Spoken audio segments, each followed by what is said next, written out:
ਸੰਗਤ ਟੀਵੀ ਦੇ studio Paris ਸ਼ੇਰੇ Punjab complex ਵਿੱਚ ਅੱਜ ਅਸੀਂ ਮਾਸਟਰ ਕੁਲਵਿੰਦਰ ਸਿੰਘ ਜੀ ਜੋ ਸਾਡੇ ਪਾਸ ਇੰਗਲੈਂਡ ਤੋਂ ਆਏ ਹਨ ਉਹਨਾਂ ਨੂੰ ਲੈ ਕੇ ਅਸੀਂ ਆਪ ਜੀ ਦੇ ਰੂਬਰੂ ਹੋਏ ਹਾਂ ਤੂੰ ਹੀ ਤੂੰ ਦੇ ਪ੍ਰੋਗਰਾਮ ਵਿੱਚ ਕਿਉਂਕਿ ਮਾਸਟਰ ਜੀ ਦਾ ਬਹੁਤ ਜ਼ਿਆਦਾ ਤਜਰਬਾ ਹੈ ਗੁਰਮਤਿ ਦੇ ਵਿਹਾਰ 'ਤੇ ਕਿਉਂਕਿ ਅਸੀਂ ਹਰ ਵਾਰੀ ਸੰਗਤ ਟੈਲੀਵਿਜ਼ਨ ਉੱਤੇ ਅਤੇ ਦੂਸਰੇ ਟੈਲੀਵਿਜ਼ਨਾਂ 'ਤੇ ਵੀ ਇਹਨਾਂ ਦੇ ਪ੍ਰੋਗਰਾਮ ਜੋ ਗੁਰਮਤਿ ਵਿੱਚ ਪੰਥ ਵਿੱਚ ਬਹੁਤ ਸਾਰੀਆਂ ਉਲਝਣਾਂ ਆ ਬਹੁਤ ਸਾਰੇ ਐਸੇ ਸਵਾਲ ਆ ਜਿਨ੍ਹਾਂ ਦੇ ਸਾਨੂੰ ਜਵਾਬ ਨਹੀਂ ਮਿਲਦੇ ਗਿਆਨੀ ਜੀ ਬਹੁਤ ਹੀ ਸੋਹਣੇ ਤਰੀਕੇ ਦੇ ਨਾਲ ਗੁਰਮਤਿ ਦੇ ਦਾਇਰੇ ਵਿੱਚ ਰਹਿ ਕੇ ਗੁਰਮਤਿ ਦੇ ਅਨੁਕੂਲ ਜਿਹੜੇ ਆ ਉਹਨਾਂ ਸਵਾਲਾਂ ਦੇ ਜਵਾਬ ਦਿੰਦੇ ਹਨ ਸਾਨੂੰ ਬਹੁਤ ਖੁਸ਼ੀ ਹੈ ਔਰ ਅਸੀਂ ਮਾਣ ਮਹਿਸੂਸ ਕਰਦੇ ਹਾਂ ਕਿ ਅੱਜ ਇਸ ਸਟੂਡੀਓ ਦੇ ਵਿੱਚ ਆਏ ਹਨ ਸਭ ਤੋਂ ਪਹਿਲਾਂ ਅਸੀਂ ਉਹਨਾਂ ਨੂੰ ਫਤਿਹ ਬੁਲਾਉਂਦੇ ਹਾਂ ਭਾਈ ਸਾਹਿਬ ਜੀ ਵਾਹਿਗੁਰੂ ਜੀ ਕਾ ਖਾਲਸਾ ਵਾਹਿਗੁਰੂ ਜੀ ਕੀ ਫਤਿਹ ਅਤੇ 1-2 ਮਿੰਟ ਵਾਸਤੇ ਆਪਾਂ ਜਾਣਨਾ ਚਾਹਾਂਗੇ ਕਿ ਕਿੱਥੋਂ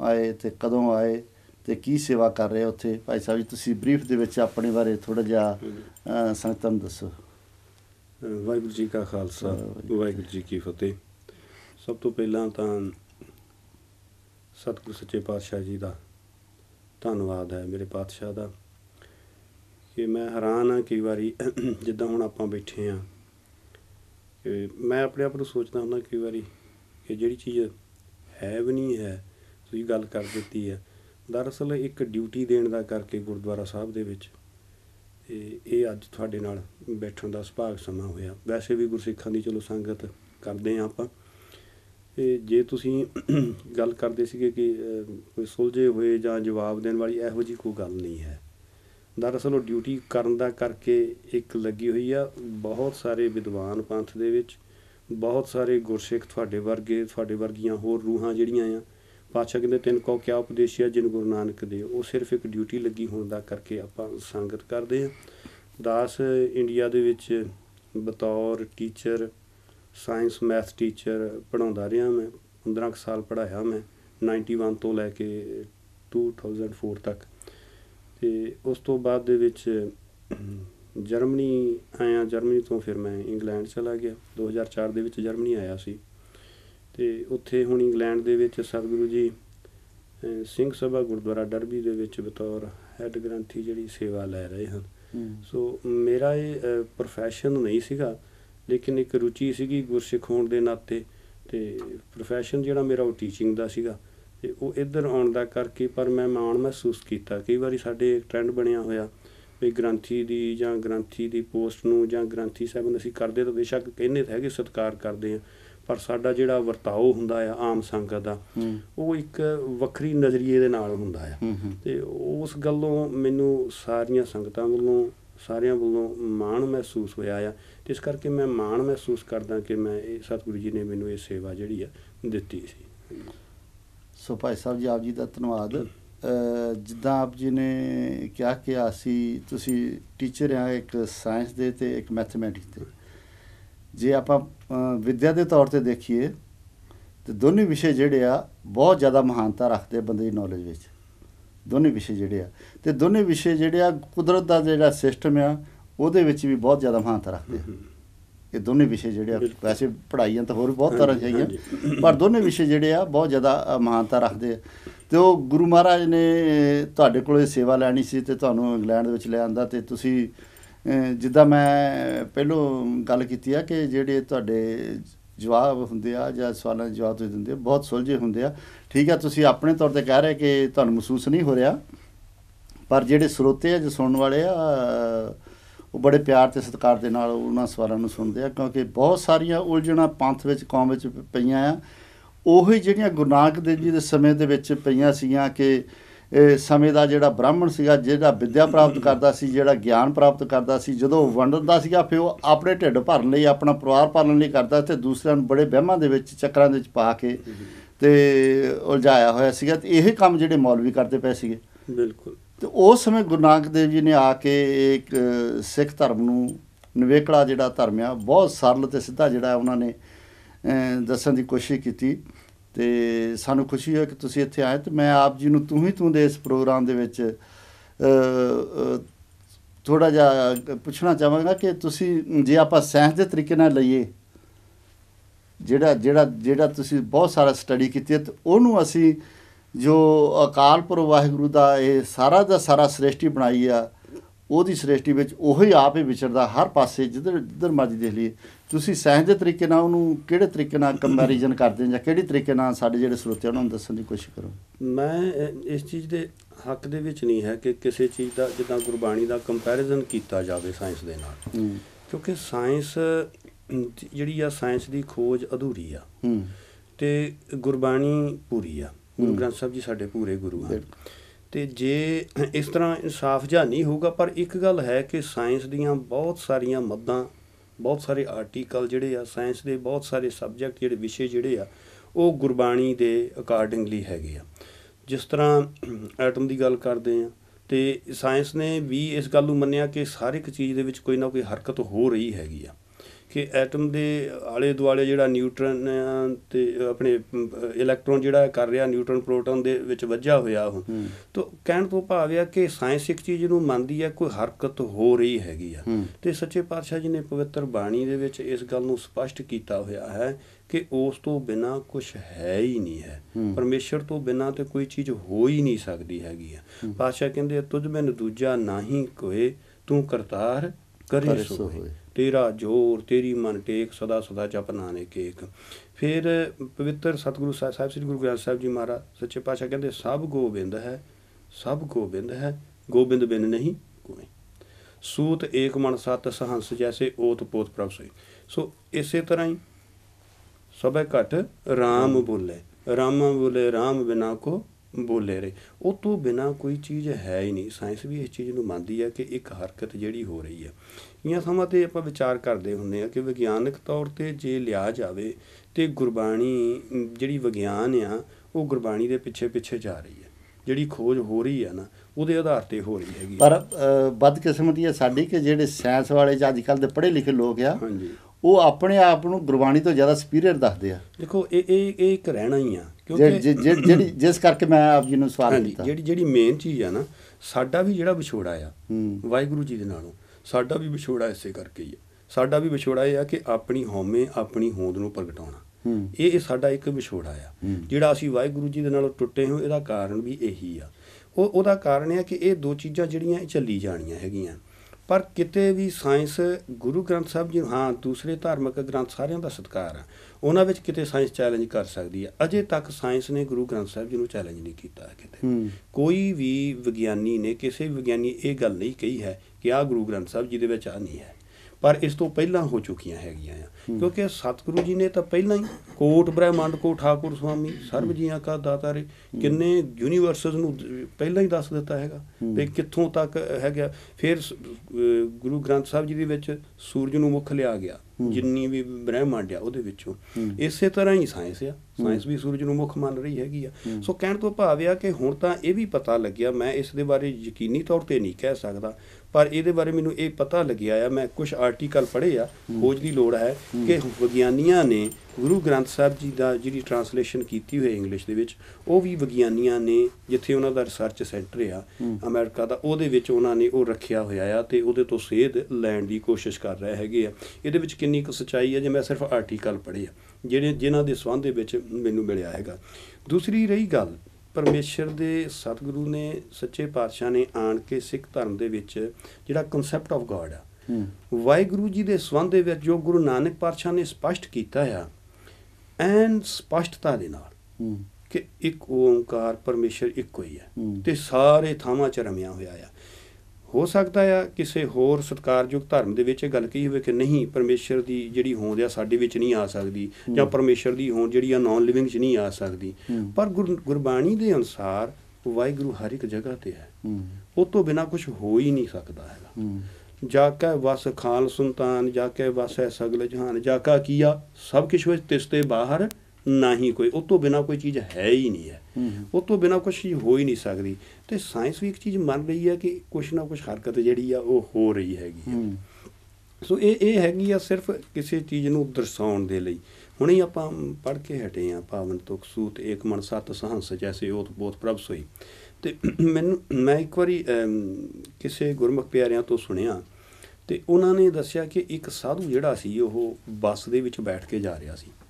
ਉਸੇ ਬੱਸ ਦੇ ਵਿੱਚ ਨੌਜਵਾਨ ਬੱਚੇ ਜਿਹੜੇ ਯੂਨੀਵਰਸਿਟੀ ਵਾਲੇ ਆ ਹਾਂਜੀ ਉਹ ਚੱਲੇ ਸੀਗੇ ਕਿਤੇ ਬਾਹਰ। ਹਾਂਜੀ ਉਹਨਾਂ ਨੇ ਦੇਖਿਆ ਵੀ ਸਾਧੂ ਦੇ ਕੱਪੜੇ ਪਾਏ ਹੋਏ ਆ, ਕਿਉਂਕਿ ਨੌਜਵਾਨ ਬੱਚਿਆਂ ਦਾ ਸਾਇੰਸ ਵਾਲਾ ਹਿਸਾਬ ਕਿਤਾਬ ਆ। ਉਹਨਾਂ ਨੇ ਜਾ ਕੇ ਸਾਧੂ ਨੂੰ ਮਜ਼ਾਕ ਕੀਤਾ ਵੀ ਤੁਸੀਂ ਇਸ ਤਰ੍ਹਾਂ ਦੇ ਕੱਪੜੇ ਪਾਏ ਹੋ, ਮਜ਼ਾਕ ਜਿਹੜਾ ਸਤਿਕਾਰ ਵਾਲਾ ਸੀ ਵੀ ਤੁਸੀਂ ਕਿਹਾ ਸਾਧੂ ਜੀ ਤੁਸੀਂ ਕੱਪੜੇ ਤਾਂ ਪਾਏ ਹੋਏ ਆ ਸਾਧੂਆਂ ਵਾਲੇ, ਪਰ ਤੁਸੀਂ ਰੱਬ ਨੂੰ ਮੰਨਦੇ ਹੋ? ਉਹ ਕਹਿੰਦੇ ਹਾਂ ਤੁਸੀਂ ਰੱਬ ਨੂੰ ਦਿਖਾ ਸਕਦੇ ਹੋ। ਤੇ ਉਹ ਕਹਿੰਦੇ ਬੇਟੇ ਤੁਸੀਂ ਜਿਹੜਾ ਕੰਮ ਕਰ ਰਹੇ ਆ ਕਰੀ ਚੱਲੋ। ਨਹੀਂ ਕਹਿੰਦੇ ਅਸੀਂ ਤੁਹਾਡੇ ਤੋਂ ਦੇਖਣਾ ਚਾਹੁੰਦੇ ਆ ਵੀ ਸਾਨੂੰ ਤੁਸੀਂ ਰੱਬ ਨੂੰ ਦਿਖਾਓ। ਤੇ ਉਹ ਫਿਰ ਕਹਿੰਦੇ ਆ ਵੀ ਠੀਕ ਆ ਮੈਂ ਇਸ ਤਰ੍ਹਾਂ ਕਰਦਾ ਆ ਵੀ ਤੁਸੀਂ ਜਦੋਂ ਰੁਕੀ ਬੱਸ ਆਪਾਂ ਉਦੋਂ ਗੱਲਬਾਤ ਕਰਾਂਗੇ। ਉੱਥੇ ਬੱਸ ਰੁਕੀ ਤੇ ਉਹ ਆ ਕੇ ਉਹਨਾਂ ਸਾਰੇ ਬੁਲਾ ਲੈਣ ਲੱਗ ਗਏ। ਸਾਧੂ ਨੇ ਆਪਣੀ ਜੇਬ ਦੇ ਵਿੱਚੋਂ ਜਿਹੜੀ ਮਾਲਾ ਸੀ ਉਹ ਕੱਢੀ, ਮਾਲਾ ਕੱਢ ਕੇ ਤੇ ਸਾਧੂ ਉਹਨਾਂ ਬੱਚਿਆਂ ਨੂੰ ਕਹਿ ਰਿਹਾ ਵੀ ਦੇਖੋ ਇੱਧਰ ਵੀ ਆਹ ਕੀ ਹੈਗਾ ਆ। ਕਹਿੰਦੇ ਜੀ ਮਾਲਾ ਆ। ਕਹਿੰਦੇ ਠੀਕ ਆ ਮਾਲਾ। ਕਹਿੰਦੇ ਦੁਬਾਰਾ ਮੈਨੂੰ ਦੱਸੋ ਵੀ ਸਾਰੇ ਜਾਣੇ ਇਕੱਲੇ ਇਕੱਲੇ ਨੂੰ ਪੁੱਛ ਲਿਆ ਜਿੰਨੇ ਸੀਗੇ। ਬਾਅਦ ਚੋਂ ਸਾਧੂ ਨੇ ਉਹ ਜਿਹੜਾ ਮਾਲਾ ਦਾ ਧਾਗਾ ਸੀ ਉਹ ਤੋੜ ਦਿੱਤਾ, ਤੋੜ ਕੇ ਧਾਗੇ ਨੂੰ ਇੱਕ ਸਿਰੇ ਤੋਂ ਫੜ ਲਿਆ, ਦੂਜੇ ਜਿਹੜੇ ਸਾਰੇ ਮਣਕੇ ਸੀਗੇ ਉਹ ਖਿਲਰ ਗਏ, ਡਿੱਗ ਪਏ। ਸਾਧੂ ਪੁੱਛਦਾ ਕਹਿੰਦਾ ਆਹ ਕੀ ਆ? ਉਹ ਕਹਿੰਦੇ ਇਹ ਧਾਗਾ ਆ। ਕਹਿੰਦੇ ਤੁਸੀਂ ਪਹਿਲਾਂ ਤਾਂ ਦੱਸਿਆ ਨਹੀਂ ਹੈ, ਤੁਸੀਂ ਤਾਂ ਕਹਿੰਦੇ ਰਹੇ ਮਾਲਾ ਆ। ਕਹਿੰਦੇ ਜੀ ਮਾਲਾ ਹੀ ਸੀਗੀ, ਪਰ ਹੁਣ ਧਾਗੇ ਕਹਿੰਦੇ ਕਿੱਦਾਂ ਹੋ ਸਕਦੀ ਹੈ, ਮਾਲਾ ਦੀ ਹੋਂਦ ਕਿੱਦਾਂ ਹੋਈ? ਕਹਿੰਦੇ ਧਾਗੇ ਨਾਲ। ਫਿਰ ਕਹਿੰਦੇ ਧਾਗਾ ਕਿਉਂ ਨਹੀਂ ਦੱਸਿਆ? ਧਾਗਾ ਕਿਉਂ ਨਹੀਂ ਦੱਸਿਆ? ਤੁਸੀਂ ਮਾਲਾ ਦੱਸ ਰਹੇ ਧਾਗਾ ਕਿਉਂ ਨਹੀਂ ਦੱਸਿਆ? ਮੇਨ ਚੀਜ਼ ਤਾਂ ਧਾਗਾ ਆ, ਹੋਂਦ ਤਾਂ ਧਾਗੇ ਦੇ ਨਾਲ ਹੋਈ ਹੈ। ਇਸੇ ਤਰ੍ਹਾਂ ਹੀ ਫਿਰ ਉਹਨੇ ਸਮਝਾਇਆ ਕਿ ਪਰਮੇਸ਼ਰ ਜਿਹੜਾ ਆ, ਮੈਂ ਪਾਵਨ ਤੁਕਾਂ ਤੋਂ ਸਭ ਨਾ ਸਪਸ਼ਟ ਹੁੰਦਾ ਸੀ ਵੀ ਇਹ ਜਿਹੜਾ ਪਰਮੇਸ਼ਰ ਦੀ ਜਿਹੜੀ ਹੋਂਦ ਆ ਇਹ ਇਸ ਚੀਜ਼ ਦੇ ਨਾਲ ਬੱਝੀ ਹੋਈ ਆ, ਓਤ ਪੋਤ ਧਾਗੇ ਦੇ ਨਾਲ ਬੱਝੀ ਹੋਈ ਆ। ਸਾਰਿਆਂ ਦੇ ਵਿੱਚ ਉਹ ਰਮਿਆ ਹੋਇਆ ਆ, ਸਾਰਿਆਂ ਦੇ ਵਿੱਚ ਰਮਿਆ ਹੋਇਆ ਪਰਮੇਸ਼ਰ। ਹੁਣ ਇਸੇ ਤਰ੍ਹਾਂ ਹੀ ਮੇਰਾ ਇੱਕ ਦੋਸਤ ਸੀ, ਉਹ ਥੋੜ੍ਹਾ ਚਿਰ ਦੇ ਲਈ, ਹੁਣ ਤਾਂ ਬਹੁਤ ਸ਼ਰਧਾ ਰੱਖਦਾ ਗੁਰੂ ਗ੍ਰੰਥ ਸਾਹਿਬ ਜੀ ਦੇ ਵਿੱਚ, ਹਾਲੇ ਅੰਮ੍ਰਿਤ ਤਾਂ ਨਹੀਂ ਛਕਿਆ। ਮੇਰਾ ਦੋਸਤ ਸੀ ਤੇ ਉਹਨੇ ਸਵਾਲ ਕਰ ਦਿੱਤਾ, ਕਹਿੰਦਾ ਵੀ ਤੁਸੀਂ ਰੱਬ ਨੂੰ ਦਿਖਾਓ, ਕਿਉਂਕਿ ਸਾਇੰਸ ਇਸ ਗੱਲ ਨੂੰ ਕਹਿੰਦੀ ਨਾ। ਅੱਜ ਕੱਲ੍ਹ ਦਾ ਸਿਸਟਮ ਇਹ ਹੋ ਗਿਆ, ਵੈਸੇ ਤਾਂ ਸ਼ੁਰੂ ਤੋਂ ਹੀ ਆ, ਹਰ ਬੰਦਾ ਚਾਹੁੰਦਾ ਵੀ ਰੱਬ ਨੂੰ ਵੀ ਘੜੀ ਵਾਂਗੂ ਜਾਂ ਚਮਚੇ ਵਾਂਗੂ ਜਾਂ ਗਲਾਸ ਵਾਂਗੂ ਉਹਦੇ ਸਾਹਮਣੇ ਲਿਆ ਕੇ ਰੱਖ ਸਾਨੂੰ ਦਿਖਾਇਆ ਜਾਵੇ। ਨਹੀਂ, ਸਾਇੰਸ ਇਸ ਗੱਲ ਨੂੰ ਮੰਨਦੀ ਆ। ਸਾਇੰਸ ਕਹਿੰਦੀ ਆ ਕਿ ਲੌਜਿਕ ਚਾਹੀਦਾ, ਸਾਇੰਸ ਕਹਿੰਦੀ ਸਾਨੂੰ ਪ੍ਰੂਫ ਚਾਹੀਦਾ, ਹੈ ਨਾ। ਤੇ ਉਹਨੇ ਮੇਰੇ ਕੋਲ ਸਵਾਲ ਕਰ ਦਿੱਤਾ, ਕਹਿੰਦਾ ਵੀ ਤੂੰ ਕਿਸ ਪਾਸੇ ਚਲੇ ਗਿਆ? ਮੈਂ ਕਿਹਾ ਕੀ ਗੱਲ ਹੋਈ? ਕਹਿੰਦੇ ਵੀ ਰੱਬ ਤਾਂ ਕਿਸੇ ਨੇ ਦੇਖਿਆ ਹੀ ਨਹੀਂ ਹੈ, ਰੱਬ ਤਾਂ ਹੈ ਹੀ ਨਹੀਂ ਹੈ। ਤਾਂ ਮੈਨੂੰ ਯਾਦ ਆ, ਮੈਂ ਉਹਨੂੰ ਫਿਰ ਗੱਲ ਕਹੀ, ਮੈਂ ਕਿਹਾ ਵੀ ਮੈਨੂੰ ਪਾਵਨ ਤੁਕਾਂ ਯਾਦ ਆ ਵੀ ਗੁਰਬਾਣੀ ਵੀ ਇਹ ਗੱਲ ਕਹਿੰਦੀ ਹੈ। ਕਹਿੰਦਾ ਕੀ ਕਹਿੰਦੀ ਹੈ? ਮੈਂ ਕਿਹਾ ਪਾਤਸ਼ਾਹ ਕਹਿੰਦੇ ਆ ਸੋ ਹਰ ਪੁਰਖਿਆ ਗਮ ਹੈ ਕੋ ਕਿਤਬਿਤ ਪਾਈ ਹੈ, ਤਿਸ ਰੂਪ ਨਾ ਰੇਖ ਅਦ੍ਰਿਸ਼ਟ ਕੋ ਜਨ ਕਿਉਂ ਤੇ ਆਈ ਹੈ, ਵੀ ਉਹਦਾ ਕੋਈ ਰੂਪ ਨਹੀਂ ਹੈ। ਮੈਂ ਕਿਹਾ 10ਵੇਂ ਪਾਤਸ਼ਾਹ ਕਹਿ ਰਿਹਾ ਚੱਕਰ ਚੇਨ ਅਰ ਬਰਨ ਜਾਤ ਅਰ ਬਾਤ ਨੈਂਜ, ਹੈ ਨਾ। ਤੇ ਮੈਂ ਕਿਹਾ ਵੀ ਫੇਰ ਕਹਿੰਦਾ ਵੀ ਜਾਂ ਹੈ ਨਹੀਂ ਫਿਰ ਤੁਸੀਂ ਮੰਨਦੇ ਕਿਉਂ ਆ, ਜਾਂ ਕਹਿੰਦੇ ਦਿਖਾਓ। ਤੇ ਉਹਨੇ ਉਦਾਹਰਨ ਦੇ ਕੇ ਤਰਕਸ਼ੀਲ ਵਾਲੇ ਕਹਿੰਦੇ ਉਦੋਂ 1 ਲੱਖ ਰੁਪਈਆ ਸੀ, ਕਹਿੰਦੇ ਤਰਕਸ਼ੀਲ ਸੁਸਾਇਟੀ ਵਾਲੇ ਕਹਿ ਰਹੇ ਆ ਕਿ 1 ਲੱਖ ਰੁਪਈਆ ਅਸੀਂ ਦੇਵਾਂਗੇ ਜੇ ਤੁਸੀਂ ਰੱਬ ਨੂੰ ਦਿਖਾ ਦਿਓ। ਮੈਂ ਕਿਹਾ ਵੀ ਚਲੋ ਮੈਨੂੰ 1 ਲੱਖ ਦਾ ਤਾਂ ਇੰਨੀ ਨਹੀਂ ਹੈ, ਪਰ ਮੈਂ ਕਿਹਾ ਹੁਣ ਆਪਾਂ ਵਿਚਾਰ ਕਰਦੇ ਹਾਂ। ਤਾਂ ਮੈਂ ਵਿਚਾਰ ਆਪਾਂ ਕਿਉਂਕਿ ਸਾਇੰਸ ਪੜ੍ਹਾਉਂਦਾ ਸੀ ਮੈਂ, ਤੇ ਮੈਂ ਕਿਹਾ ਵੀ ਤੂੰ ਵੀ ਥੋੜ੍ਹਾ ਚਿਰ ਪੜ੍ਹਿਆ ਮੇਰੇ ਨਾਲ, ਇਕੱਠੇ ਪੜ੍ਹੇ ਹਾਂ, ਤੇ ਆਪਾਂ ਵਿਚਾਰ ਹੀ ਇਸੇ ਆਧਾਰ 'ਤੇ ਕਰਦੇ ਹਾਂ। ਬਿਲਕੁਲ ਬਿਲਕੁਲ, ਬਹੁਤ ਵੱਡਾ। ਹਾਂਜੀ, ਸਾਡਾ ਇੱਕ ਟੀਚਰ ਹੁੰਦਾ ਸੀ, ਉਹਨਾਂ ਦਾ ਨਾਂ ਸੀ ਸਰਦਾਰ ਦਲਜੀਤ ਸਿੰਘ। ਅਸੀਂ ਜਦੋਂ 7ਵੀਂ ਜਾਂ 8ਵੀਂ ਕਲਾਸ ਦੇ ਵਿੱਚ, ਮੈਨੂੰ ਪੂਰਾ ਯਾਦ ਨਹੀਂ ਹੈ, ਤੇ ਉਹਨਾਂ ਨੇ ਸਾਨੂੰ ਜਿਹੜੀ ਗੈਸ ਬਣਾਉਣੀ ਦੱਸੀ ਵੀ ਆਕਸੀਜਨ ਕਿਵੇਂ ਬਣਨੀ ਹੈ, ਤੇ ਹਾਈਡਰੋਜਨ ਕਿਵੇਂ ਬਣਨੀ ਹੈ, ਕਾਰਬਨ ਡਾਈਆਕਸਾਈਡ ਕਿਵੇਂ ਬਣਨੀ ਹੈ। ਜਿਵੇਂ ਆਕਸੀਜਨ ਬਣਦੀ ਆ ਪੋਟਾਸ਼ੀਅਮ ਪਰਮੈਂਗਨੇਟ ਨੂੰ, ਜਿਹਨੂੰ ਲਾਲ ਦਵਾਈ ਕਹਿੰਦੇ ਆ, ਉਹਨੂੰ ਗਰਮ ਕਰਕੇ ਪਾਣੀ ਦੇ ਵਿਸਥਾਪਨ ਹੇਠ ਇਕੱਠਾ ਕਰਕੇ ਤੇ ਉਹ ਸਿਲੰਡਰ ਦੇ ਵਿੱਚ ਪਾਣੀ ਦੇ ਥਰੂ ਨਿਕਾਲ ਕੇ ਸਿਲੰਡਰ ਦੇ ਵਿੱਚ ਭਰੀ ਜਾਂਦੀ ਹੈ। ਇਸੇ ਤਰ੍ਹਾਂ ਹੀ ਕਾਰਬਨ ਡਾਈਆਕਸਾਈਡ ਤੇ ਹਾਈਡਰੋਜਨ ਦਾ ਸੀਗਾ, ਉਹ ਹਾਈਡਰੋਕਲੋਰਿਕ ਐਸਿਡ ਜਾਂ ਸਲਫਿਊਰਿਕ ਐਸਿਡ ਨੂੰ ਮਾਰਬਲ 'ਤੇ ਪਾ ਕੇ ਨਾ ਉਹ ਗੈਸ ਤਿਆਰ ਕੀਤੀ। ਉਹਨਾਂ ਨੇ ਕਰਕੇ ਸਾਨੂੰ 3 ਸਿਲੰਡਰ ਜਿਹੜੇ ਸੀਗੇ ਨਾ, ਜਿਹਨਾਂ 3 ਸਿਲੰਡਰ ਭਰ ਕੇ ਰੱਖ ਦਿੱਤੇ, ਤੇ ਸਾਰੀ ਕਲਾਸ ਨੂੰ ਕਹਿ ਰਿਹਾ ਵੀ ਦੱਸੋ ਆਕਸੀਜਨ ਕਿਹਦੇ ਵਿੱਚ ਹੈ, ਹਾਈਡਰੋਜਨ ਕਿਹਦੇ ਵਿੱਚ ਹੈ, ਤੇ ਕਾਰਬਨ ਡਾਈਆਕਸਾਈਡ ਕਿਹਦੇ ਵਿੱਚ ਹੈ। ਤੇ ਮੈਂ ਉਹਨੂੰ ਪੁੱਛਿਆ ਆਪਣੇ ਸਾਥੀ ਨੂੰ, ਮੈਂ ਕਿਹਾ ਤੈਨੂੰ ਯਾਦ ਆ? ਕਹਿੰਦਾ ਯਾਦ ਆ। ਮੈਂ ਕਿਹਾ ਫਿਰ ਆਪਾਂ ਕੀ ਕੀਤਾ ਸੀ? ਕਹਿੰਦਾ ਆਪਾਂ ਆਪਾਂ ਨੂੰ ਪਤਾ ਨਹੀਂ ਸੀ ਲੱਗਿਆ। ਕਹਿੰਦਾ ਫਿਰ ਆਪਾਂ ਕੀ? ਮੈਂ ਕਹਿੰਦਾ ਆਪਾਂ ਅਗਰਬੱਤੀ ਜਗਾਈ ਸੀ।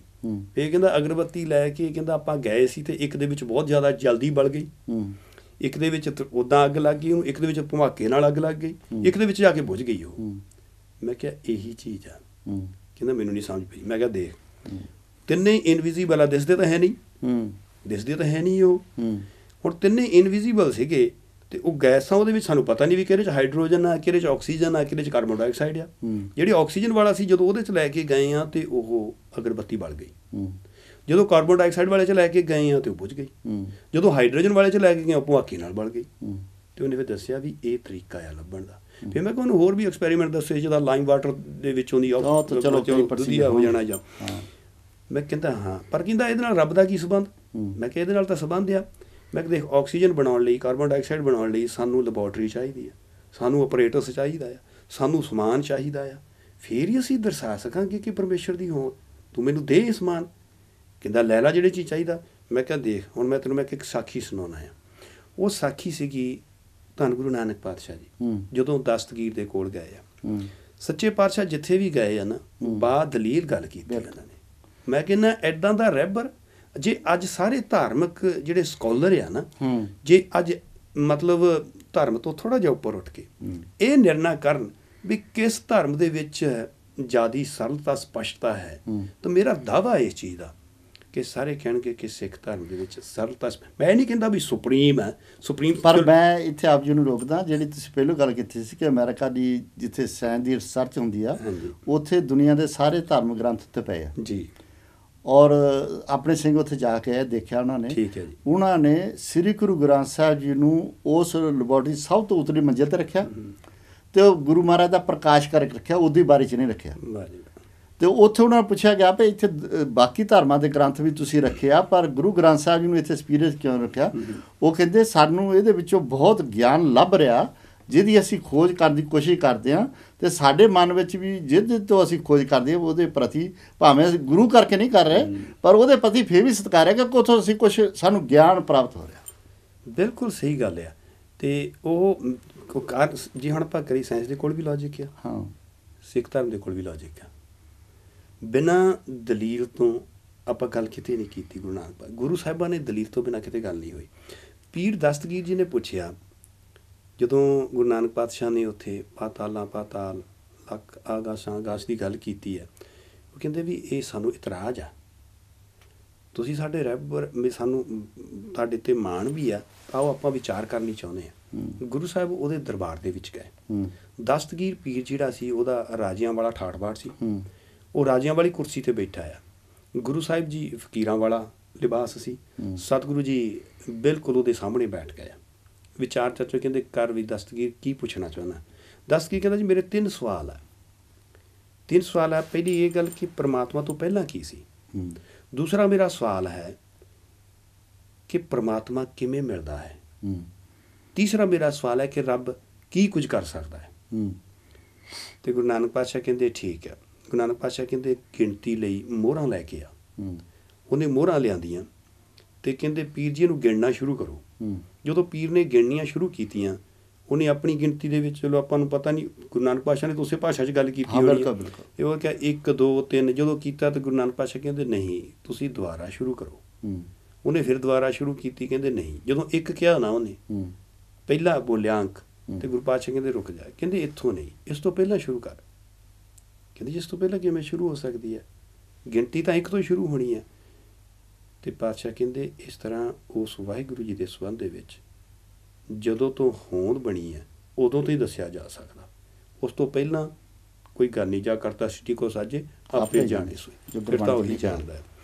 ਚਲੋ ਕਹਿੰਦੇ ਤੁਸੀਂ ਦੂਸਰੇ ਸਵਾਲ ਦਾ ਜਵਾਬ ਦਿਓ ਮੇਰੇ ਦਾ, ਪਰਮਾਤਮਾ ਮਿਲਦਾ ਕਿਵੇਂ ਹੈ? ਉਹ ਕਹਿੰਦੇ ਦੁੱਧ ਲੈ ਕੇ ਆ। ਦੁੱਧ ਲਿਆਂਦਾ ਕਟੋਰੇ ਦੇ ਵਿੱਚ ਪਾ ਕੇ। ਕਹਿੰਦੇ ਪੀਰ ਜੀ ਦੇਖੋ ਦੁੱਧ ਦੇ ਵਿੱਚ ਕੀ ਹੈ। ਕਹਿੰਦੇ ਜੀ ਕੁਛ ਨਹੀਂ। ਉਹਨੇ ਪੀਰ ਨੇ ਕਹਿੰਦੇ ਦੇਖ ਲਓ, ਹੱਥ ਪਾ ਕੇ ਦੇਖ ਲਓ। ਉਂਗਲ ਪਾ ਕੇ ਦੇਖਿਆ, ਸਾਰਾ ਦੇਖਿਆ, ਦੁੱਧ ਵਿੱਚ ਹੈ ਨਹੀਂ ਕੁਛ ਵੀ। ਕਹਿੰਦੇ ਨਹੀਂ, ਦੁੱਧ ਦੇ ਵਿੱਚ ਹੈਗਾ ਪੀਰ ਜੀ। ਕਹਿੰਦੇ ਕੀ ਹੈ? ਕਹਿੰਦੇ ਦੁੱਧ ਦੇ ਵਿੱਚ ਬਟਰ ਆ, ਦੁੱਧ ਦੇ ਵਿੱਚ ਘਿਓ ਆ, ਮੱਖਣ ਆ, ਘਿਓ ਆ। ਕਹਿੰਦਾ ਜੀ ਇਹ ਤਾਂ ਸਾਰਿਆਂ ਨੂੰ ਹੀ ਪਤਾ ਆ, ਪਰ ਕਹਿੰਦੇ ਵੀ ਇਸ ਤਰ੍ਹਾਂ ਤਾਂ ਨਹੀਂ ਹੋ ਸਕਦਾ ਨਾ। ਕਹਿੰਦੇ ਫਿਰ ਕੀ ਹੋ ਸਕਦਾ? ਕਹਿੰਦੇ ਦੁੱਧ ਆ, ਦੁੱਧ ਦਾ ਪਹਿਲਾਂ ਦਹੀਂ ਬਣਾਵਾਂਗੇ, ਖਾਸ ਟੈਂਪਰੇਚਰ 'ਤੇ ਦਹੀਂ ਬਣਾਇਆ ਜਾਂਦਾ, ਫਿਰ ਉਹਨੂੰ ਰਿੜਕਿਆ ਜਾਂਦਾ, ਉਹਦਾ ਮੱਥਨ ਕੀਤਾ ਜਾਂਦਾ ਆ, ਫਿਰ ਉਹਦੇ ਵਿੱਚੋਂ ਮੱਖਣ ਕੱਢ ਕੇ ਗਰਮ ਕਰਕੇ ਘਿਓ ਕੀਤਾ ਜਾਂਦਾ ਆ। ਕਹਿੰਦੇ ਤੁਸੀਂ ਇਸ ਚੀਜ਼ ਨੂੰ ਮੰਨਦੇ ਹੋ? ਕਹਿੰਦੇ ਹਾਂ।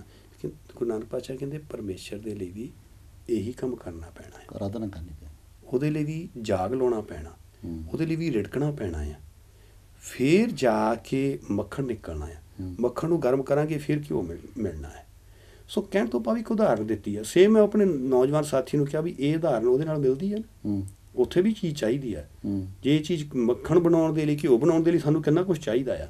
ਭਾਂਡਾ ਧੋਏ ਬੈਸ ਧੂਪ ਦੇਵੋ ਤੋ ਦੁੱਧੇ ਕੋ ਜਾਵੋ, दूध कर्म फुन सुरत समान होए नरासे जमा, जपो ता एको नामा अवर निराफल कामा, है ना। ए मन ईटी हाथ रोफन पे उन्होंने नेत्रो नींद ना, है ना। रसना नाम जपै तब मथिया इन विद ਅੰਮ੍ਰਿਤ ਪਾਵੋ। ਇਸ ਤਰ੍ਹਾਂ ਪ੍ਰਾਪਤੀ ਹੋਣੀ ਹੈ। ਜਿੰਨਾ ਚਿਰ ਅਸੀਂ ਇਹ ਚਾਹੁੰਦੇ ਹਾਂ ਕਿ ਸਾਨੂੰ ਕੋਈ ਰੈਡੀਮੇਡ ਚੀਜ਼ ਮਿਲ ਜਾਵੇ, ਬਿਲਕੁਲ, ਹੈ ਨਾ, ਤੇ ਉਹ ਇਹ ਚੀਜ਼ ਨਹੀਂ ਹੈ, ਕਰਨਾ ਕੁਛ ਨਾ ਪਵੇ। ਤੀਸਰਾ ਉਹਨੇ ਕਿਹਾ ਜੀ ਮੇਰੀ ਤਸੱਲੀ ਹੋਈ। ਕਹਿੰਦਾ ਤੀਸਰਾ ਸਵਾਲ ਦਾ ਵੀ ਜਵਾਬ ਦੇ ਦਿਓ ਤੁਸੀਂ ਵੀ ਰੱਬ ਕੀ ਕਰ ਸਕਦਾ ਹੈ। ਕਹਿੰਦੇ ਪੀਰ ਜੀ ਤੁਸੀਂ ਬਹੁਤ ਸਿਆਣੇ ਹੋ, ਸੁਲਝੇ ਹੋਏ ਹੋ, ਅਗਵਾਈ ਕਰ ਰਹੇ ਹੋ, ਤੁਹਾਨੂੰ ਇਸ ਤਰ੍ਹਾਂ ਨਹੀਂ ਮਹਿਸੂਸ ਹੁੰਦਾ ਕਿ ਮੈਂ ਤੁਹਾਡੇ ਜਵਾਬ ਦੇ ਰਿਹਾ ਉਸ ਰੱਬ ਦੇ ਨਾਂ 'ਤੇ ਅਤੇ ਮੈਂ ਥੱਲੇ ਬੈਠਾ ਹਾਂ, ਤੁਸੀਂ ਉੱਪਰ ਬੈਠ ਕੇ ਸੁਣ ਰਹੇ ਹੋ। ਸੁਣਨ ਵਾਲਾ ਜਿਹੜਾ ਉਹ ਥੱਲਾ ਸਤਿਕਾਰ 'ਤੇ ਬਣਦਾ ਆ ਵੀ ਸੁਣਨ ਵਾਲਾ ਨੀਵੇਂ ਥਾਂ 'ਤੇ ਬੈਠੇ। ਵੀ ਜੇ ਤੁਸੀਂ ਇਤਰਾਜ਼ ਨਹੀਂ ਤੁਹਾਨੂੰ ਤਾਂ ਮੈਂ ਤੁਹਾਡੀ ਵਾਲੀ ਜਗ੍ਹਾ 'ਤੇ ਬਹਿ ਜਾਣਾ, ਤੁਸੀਂ ਮੇਰੀ ਵਾਲੀ ਜਗ੍ਹਾ 'ਤੇ ਬੈਠੋ ਤਾਂ ਮੈਂ ਇਸ ਸਵਾਲ ਦਾ ਜਵਾਬ ਦੇ ਦਿੰਦਾ। ਕਹਿੰਦੇ ਜੀ ਨਹੀਂ, ਮੈਨੂੰ ਕੋਈ ਇਤਰਾਜ਼ ਨਹੀਂ। ਉਹ ਗੁਰੂ ਨਾਨਕ ਪਾਤਸ਼ਾਹ ਵਾਲੀ ਜਗ੍ਹਾ 'ਤੇ ਬੈਠ ਗਿਆ। ਸਤਿਗੁਰੂ ਸੱਚੇ ਪਾਤਸ਼ਾਹ ਉਹਦੇ ਤਖ਼ਤ 'ਤੇ ਬੈਠ ਗਿਆ। ਗੁਰੂ ਨਾਨਕ ਪਾਤਸ਼ਾਹ ਨੇ ਬੈਠਦਿਆਂ ਸਾਰ ਅੱਖਾਂ ਮੀਟ ਲਈਆਂ। ਪੀਰ ਕਹਿੰਦਾ ਜੀ ਤੁਸੀਂ ਜਵਾਬ ਦੇਣਾ ਸੀ। ਗੁਰੂ ਨਾਨਕ ਪਾਤਸ਼ਾਹ ਕਹਿੰਦੇ ਤੈਨੂੰ ਮਿਲਿਆ ਨਹੀਂ ਜਵਾਬ? ਕਹਿੰਦੇ ਜੀ ਨਹੀਂ। ਕਹਿੰਦੇ ਇਹੀ ਤਾਂ ਕਰਦਾ ਆ, ਫਕੀਰ ਨੂੰ ਪਾਤਸ਼ਾਹ ਬਣਾ ਦਿੰਦਾ ਆ ਤੇ ਪਾਤਸ਼ਾਹ ਨੂੰ ਫਕੀਰ ਬਣਾ ਦਿੰਦਾ। ਪਰਮੇਸ਼ਰ ਇਹ ਕੁਛ ਕਰਦਾ ਹੈ। ਜਲ ਤੇ ਥਲ ਕਰ, ਥਲ ਤੇ ਕੂਆਂ, ਕੂਪ ਤੇ ਮਿਹਰ ਕਰਾਵੇ, ਧਰਤੀ ਤੇ ਆਕਾਸ਼ ਚੜਾਵੇ, ਚੜ੍ਹੇ ਆਕਾਸ਼ ਗਿਰਾਵੇ। ਵਾਹਿਗੁਰੂ ਜੀ ਦੀ, ਗੁਰੂ ਦੀ ਸਮਰੱਥਾ ਸੰਬੰਧੀ ਕੋਈ ਕਿੰਤੂ ਪਰੰਤੂ ਨਹੀਂ। ਉਹ ਸਭ ਕੁਛ ਕਰ ਸਕਦਾ ਹੈ, ਉਹਦੇ ਕੋਲ ਵੱਡੀ ਤਾਕਤ ਹੈ। ਸੋ ਇਹ ਕਹਿਣ ਤੋਂ ਭਾਵ ਸੀ ਕਿ ਜਿਹੜਾ ਸਾਡਾ ਭਟਕਿਆ ਹੋਇਆ ਮਨ ਆ, ਜਿਹੜੀ ਸਾਡੀ ਸਿਆਣਪ ਆ ਨਾ, ਹੁਣ ਪਾਤਸ਼ਾਹ ਸੱਜਣ ਠਾਕੁਰ ਨੂੰ ਵੀ ਤਾਂ ਇਹੀ ਗੱਲ ਕਹੇ। ਗੁਰਦੇਵ ਜੀ ਕਹਿੰਦੇ ਚਾਤਰੀਆਂ ਚੰਗਿਆਈਆਂ ਅਵਰ ਸਿਆਣਪ ਕਿਤ, ਨਾਨਕ ਨਾਮ ਸੰਭਾਲ ਤੂੰ ਬੱਧਾ ਛੁੱਟੇ ਜਿੱਤ। ਪਾਤਸ਼ਾਹ ਕਹਿੰਦੇ ਸਭ ਸਿਆਣਪਾਂ ਛੱਡ ਕੇ ਗੁਰ ਕੀ ਚਰਣੀ ਪਾਓ। ਸੋ ਕਹਿਣ ਤੋਂ ਭਾਵ ਜਿਹੜੀ ਸਾਡੀ ਚਤਰਾਈ, ਜਿਹੜੀ ਸਾਡੀ ਸਿਆਣਪ ਆ ਨਾ, ਇਹ ਵਿੱਚ ਰੋੜਾ ਬਣਿਆ ਹੋਇਆ, ਇਹ ਸਾਨੂੰ ਦੂਰ ਲੈ ਕੇ ਜਾ ਰਹੀ ਆ। ਇਹਦੇ ਦੂਰੀ ਬਣ ਕੋਸ਼ਿਸ਼ ਕਰਦੇ ਹਾਂ ਲੱਭਣ ਦੀ, ਪਰ ਜਾਣੇ ਅਸੀਂ ਦੂਰ। ਜਿਹੜਾ ਸਿੱਖੀ ਸਿਧਾਂਤ ਆ ਉਹ ਇਹੀ ਗੱਲ ਕਹਿ ਰਿਹਾ ਕਿ ਆਪਣੇ ਅੰਦਰ ਨਿਮਰਤਾ ਲਿਆ, ਆਪਣੇ ਅੰਦਰ ਗਰੀਬੀ ਲਿਆ, ਆਪਣੀ ਹਉਮੈ ਨੂੰ ਤਿਆਗ ਦੇ। ਜੇ ਹਉਮੈ ਨੂੰ ਨਾ ਛੱਡਿਆ, ਹਉਮੈ ਨਾਵੇਂ ਨਾਲ ਵਿਰੋਧ ਹੈ, ਦੋਏ ਨਾ ਬਸੇ ਇੱਕ ਥਾਂ। ਦੋਨਾਂ ਨੇ ਇੱਕ ਥਾਂ 'ਤੇ ਨਹੀਂ ਬਸਣਾ ਹੈਗਾ। ਜਿਹੜੀ ਚੀਜ਼ ਕਰਨੀ ਹੈ ਉਸ ਨੂੰ ਰੱਖਣ ਦੇ ਲਈ ਦੂਸਰੀ ਚੀਜ਼ ਨੂੰ ਕੱਢਣਾ ਪੈਣਾ। ਫਰਜ਼ ਕੀਤਾ ਹੁਣ ਇੱਥੇ ਆਪਾਂ ਕੋਈ ਹੋਰ ਚੀਜ਼ ਰੱਖਣੀ ਚਾਹੁੰਦੇ ਹਾਂ ਅਤੇ ਸਾਨੂੰ ਇਹ ਟੇਬਲ ਪਾਸੇ ਕਰਨਾ ਪਊਗਾ, ਫਿਰ ਹੀ ਅਸੀਂ ਰੱਖ ਸਕਦੇ ਹਾਂ। ਗੁਰਦੇਵ ਜੀ ਇਹੀ ਗੱਲ ਸਾਨੂੰ ਬਾਰ-ਬਾਰ ਸਮਝਾ ਰਹੇ ਹਨ ਕਿ ਭਾਈ ਆਪਣੇ ਆਪ ਨੂੰ ਦੇਖੋ, ਮਨ ਤੂੰ ਜੋਤ ਸਰੂਪ ਹੈ ਆਪਣਾ ਮੂਲ ਪਛਾਣ। ਅਤੇ ਜਦੋਂ ਪਛਾਣ ਲਿਆ ਫਿਰ ਉਹ ਗੱਲ ਕਹਿੰਦਾ ਇੱਕ ਹੈ ਇੱਕ ਹੈ ਏਕ ਤੂੰ ਹੀ, ਇੱਕ ਹੈ ਇੱਕ ਹੈ ਤੂੰ ਰਾਇਆ। ਉਹ ਤੋਂ ਬਿਨਾਂ ਕੁਛ ਹੈ ਹੀ ਨਹੀਂ ਹੈ।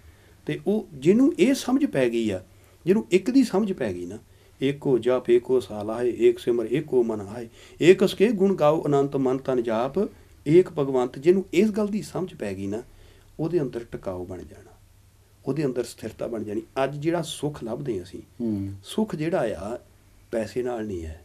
ਮੈਂ ਗੱਲ ਕਰਦਾ ਹਾਂ, ਦਵਾਈ ਖਰੀਦੀ ਜਾ ਸਕਦੀ ਪਰ ਆਰਾਮ ਨਹੀਂ। ਮੈਂ ਗੱਲ ਕਰਦਾ ਹਾਂ ਬਈ ਨਾਨਾ ਵੀ ਪ੍ਰਧਾਨ ਮੰਤਰੀ, ਮਾਂ ਵੀ ਪ੍ਰਧਾਨ ਮੰਤਰੀ, ਆਪ ਵੀ ਪ੍ਰਧਾਨ ਮੰਤਰੀ, ਲੇਕਿਨ ਬਫੋਰਸ ਮਾਮਲੇ ਦੇ ਵਿੱਚ ਫਿਰ ਰਾਜੀਵ ਗਾਂਧੀ ਫਸੇ ਹੋਏ ਆ, ਫਿਰ ਘਪਲੇ ਦੇ ਵਿੱਚ ਫਸੇ ਹੋਏ ਆ। ਮਤਲਬ ਕਿ ਮਨ ਨੂੰ ਤਸੱਲੀ ਨਹੀਂ ਆ ਰਹੀ ਹੈ।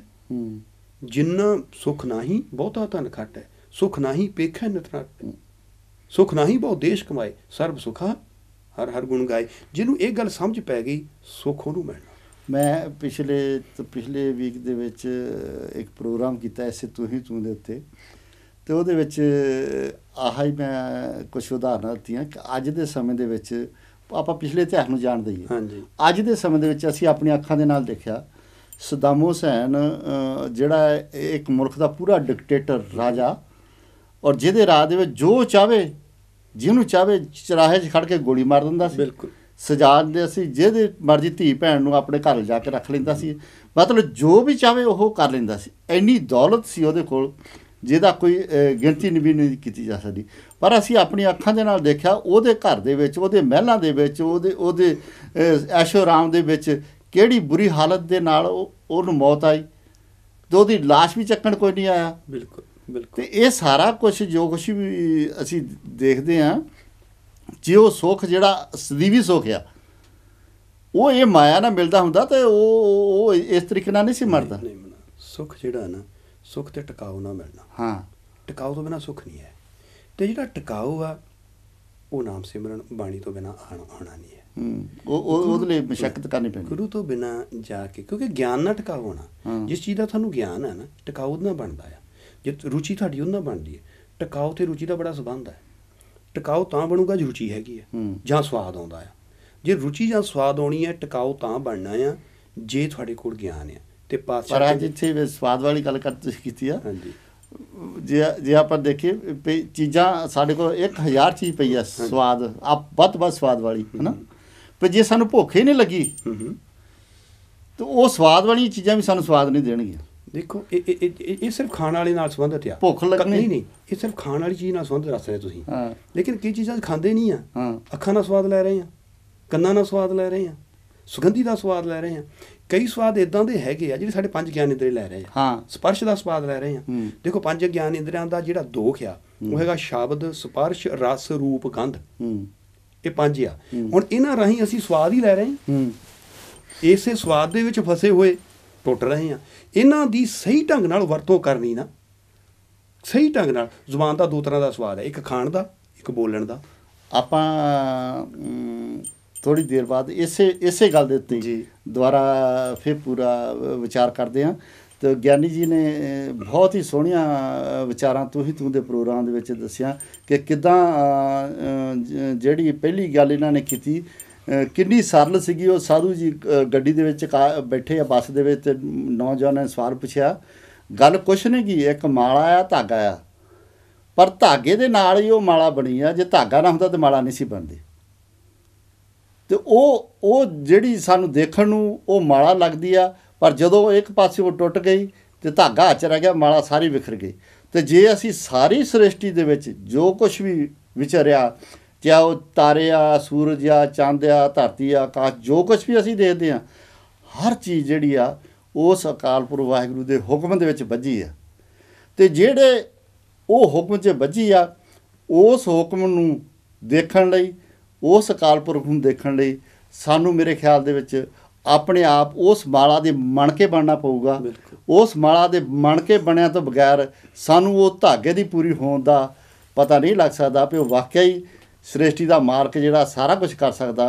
ਅਤੇ ਨਿੱਕੀ ਜਿਹੀ ਗੱਲ, ਮਤਲਬ ਜੇ ਗਿਆਨ ਦੀ ਗੱਲ ਕਰੀਏ ਤਾਂ ਉਹ ਗਿਆਨ ਸਾਨੂੰ ਦੇ ਸਕਦੀ ਆ। ਜੋ ਕੁਛ ਅਸੀਂ ਦੇਖਦੇ ਹਾਂ, ਸਾਰੀ ਚੀਜ਼ਾਂ ਗੋਲਿਆ, ਧਰਤੀ ਗੋਲਿਆ, ਚੰਦਰਮਾ ਗੋਲਿਆ, ਤਾਰੇ ਗੋਲਿਆ, ਸੂਰਜ ਗੋਲਿਆ, ਪਰ ਉਹ ਘੁੰਮ ਵੀ ਰਹੇ ਆਪਣੀ ਸਪੀਡ ਦੇ ਨਾਲ, ਪਰ ਫਿਰ ਵੀ ਆਪਣੀ ਕਿਸੇ ਨਾ ਕਿਸੇ ਮਾਲਾ ਦੇ ਵਿੱਚ ਇੱਦਾਂ ਪਰੋਏ ਆ ਕਿ ਉਹ ਆਪਣੀ ਜਗ੍ਹਾ ਤੋਂ ਇੱਧਰ ਉੱਧਰ ਹਿੱਲ ਨਹੀਂ ਸਕਦੇ। ਅਤੇ ਇਹ ਸਾਰੀ ਦੀ ਸਾਰੀ ਜਿਹੜੀ ਹੋਂਦ ਆ ਅਕਾਲ ਪੁਰਖ ਵਾਹਿਗੁਰੂ ਦੀ ਆ। ਪਰ ਇਸ ਅਕਾਲ ਪੁਰਖ ਵਾਹਿਗੁਰੂ ਦੀ ਇਸ ਹੋਂਦ ਨੂੰ ਜਾਣਨ ਲਈ ਸਾਨੂੰ ਉਸ ਮਾਲਾ ਦੇ ਮਣਕੇ ਬਣਨਾ ਪਊਗਾ। ਉਹਦੇ ਲਈ ਸਾਨੂੰ ਕੁਛ ਨਾ ਕੋਈ ਉਪਰਾਲੇ ਕਰਨੇ ਪੈਣਗੇ। ਇਹ ਤੂੰ ਦੇ ਪ੍ਰੋਗਰਾਮ ਦੇ ਵਿੱਚ ਇੱਕ ਮਿੰਟ ਥੋੜ੍ਹਾ ਜਿਹਾ ਮੈਂ ਮੈਂਬਰ ਕਰਨੀ ਚਾਹੁੰਦਾ। ਉਹਦੇ ਜਾਣਨ ਦੇ ਲਈ ਮੈਨੂੰ ਤੁਕ ਆਈ। ਪਾਤਸ਼ਾਹ ਕਹਿੰਦੇ ਕੁੰਭੇ ਬੱਧਾ ਜਲ ਰਹੇ, ਜਲ ਬਿਨ ਕੁੰਭ ਨਾ ਹੋਏ। ਗਿਆਨ ਕਾ ਬੱਧਾ ਮਨ ਰਹੇ, ਗੁਰ ਬਿਨ ਗਿਆਨ ਨਾ ਹੋਏ। ਬਿਨ ਸਤਿਗੁਰ ਕਿਨੇ ਨਾ ਪਾਇਓ, ਬਿਨ ਸਤਿਗੁਰ ਕਿਨੇ ਨਾ ਪਾਇਆ। ਇਹ ਸੀਗਾ ਸਿਰਫ ਸੁਨੇਹਾ ਦੇਣਾ ਕਿ ਉਹ ਤੋਂ ਬਿਨਾਂ, ਗੁਰੂ ਨਾਲ ਜੁੜੇ ਤੋਂ ਬਿਨਾਂ, ਸ਼ਬਦ ਨਾਲ ਜੁੜੇ ਤੋਂ ਬਿਨਾਂ ਪ੍ਰਾਪਤੀ ਹੈ ਨਹੀਂ। ਅਤੇ 1 ਸਕਿੰਟ ਵਾਸਤੇ ਆਪਾਂ ਸਿਮਰਨ ਕਰਦੇ ਹਾਂ। ਵਾਹਿਗੁਰੂ ਵਾਹਿਗੁਰੂ ਵਾਹਿਗੁਰੂ ਵਾਹਿਗੁਰੂ ਵਾਹਿਗੁਰੂ, ਤੂੰ ਹੀ ਤੂੰ, ਤੂੰ ਹੀ ਤੂੰ, ਤੂੰ ਹੀ ਤੂੰ, ਤੂੰ ਹੀ ਤੂੰ।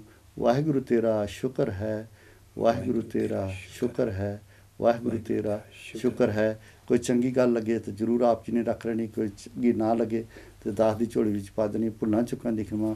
ਵਾਹਿਗੁਰੂ ਜੀ ਕਾ ਖਾਲਸਾ, ਵਾਹਿਗੁਰੂ ਜੀ ਕੀ ਫਤਿਹ। ਸੰਗੇ TV ਦੇ ਸਟੂਡੀਓ ਪੈਰਿਸ, ਸ਼ੇਰੇ ਪੰਜਾਬ ਕੰਪਲੈਕਸ ਦੇ ਵਿੱਚ ਆਪ ਜੀ ਦਾ ਸਵਾਗਤ ਹੈ। ਅਤੇ ਅਸੀਂ ਆਪ ਜੀ ਵਾਸਤੇ ਤੂੰ ਦਾ ਪ੍ਰੋਗਰਾਮ ਲੈ ਕੇ ਹਾਜ਼ਰ ਹੋਏ ਹਾਂ। ਤੋ ਭਾਈ ਸਾਹਿਬ ਜੀ, ਤੂੰ ਦੇ ਪ੍ਰੋਗਰਾਮ ਦੇ ਵਿੱਚ ਜੋ ਆਪ ਜੀ ਦਾ ਬਹੁਤ ਸਾਰਾ ਗਿਆਨ ਹੈ, ਬਹੁਤ ਸਾਰੀ ਸਟੱਡੀ ਹੈ ਇਸ ਵਿਸ਼ੇ 'ਤੇ, ਅਤੇ ਤੁਸੀਂ ਪ੍ਰੋਫੈਸਰ ਦੇ ਤੌਰ 'ਤੇ, ਟੀਚਰ ਦੇ ਤੌਰ 'ਤੇ ਪੜ੍ਹਾਉਂਦੇ ਵੀ ਰਹੇ ਹੋ।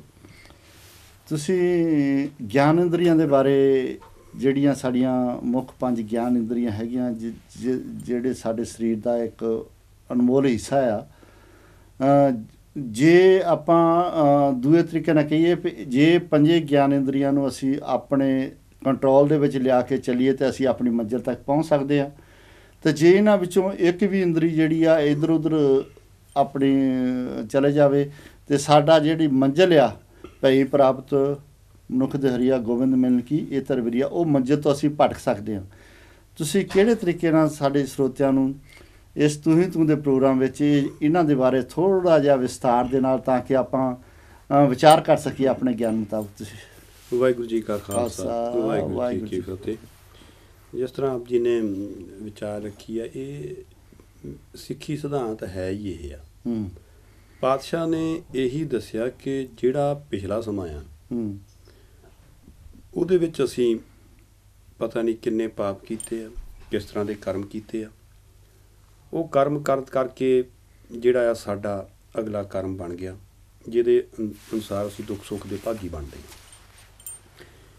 ਆਉਣ ਵਾਲੇ ਸਮੇਂ ਦਾ ਕੱਲ੍ਹ ਦਾ ਸਾਨੂੰ ਪਤਾ ਨਹੀਂ ਕੀ ਹੋਊਗਾ। ਸਾਡੇ ਕੋਲ ਹੁਣ ਦਾ ਸਮਾਂ ਜਿਹੜਾ ਆ, ਉਹ ਹੁਣ ਦਾ ਪ੍ਰੈਜ਼ੈਂਟ ਟਾਈਮ ਜਿਹੜਾ ਹੋਣਾ ਇਹ ਆ।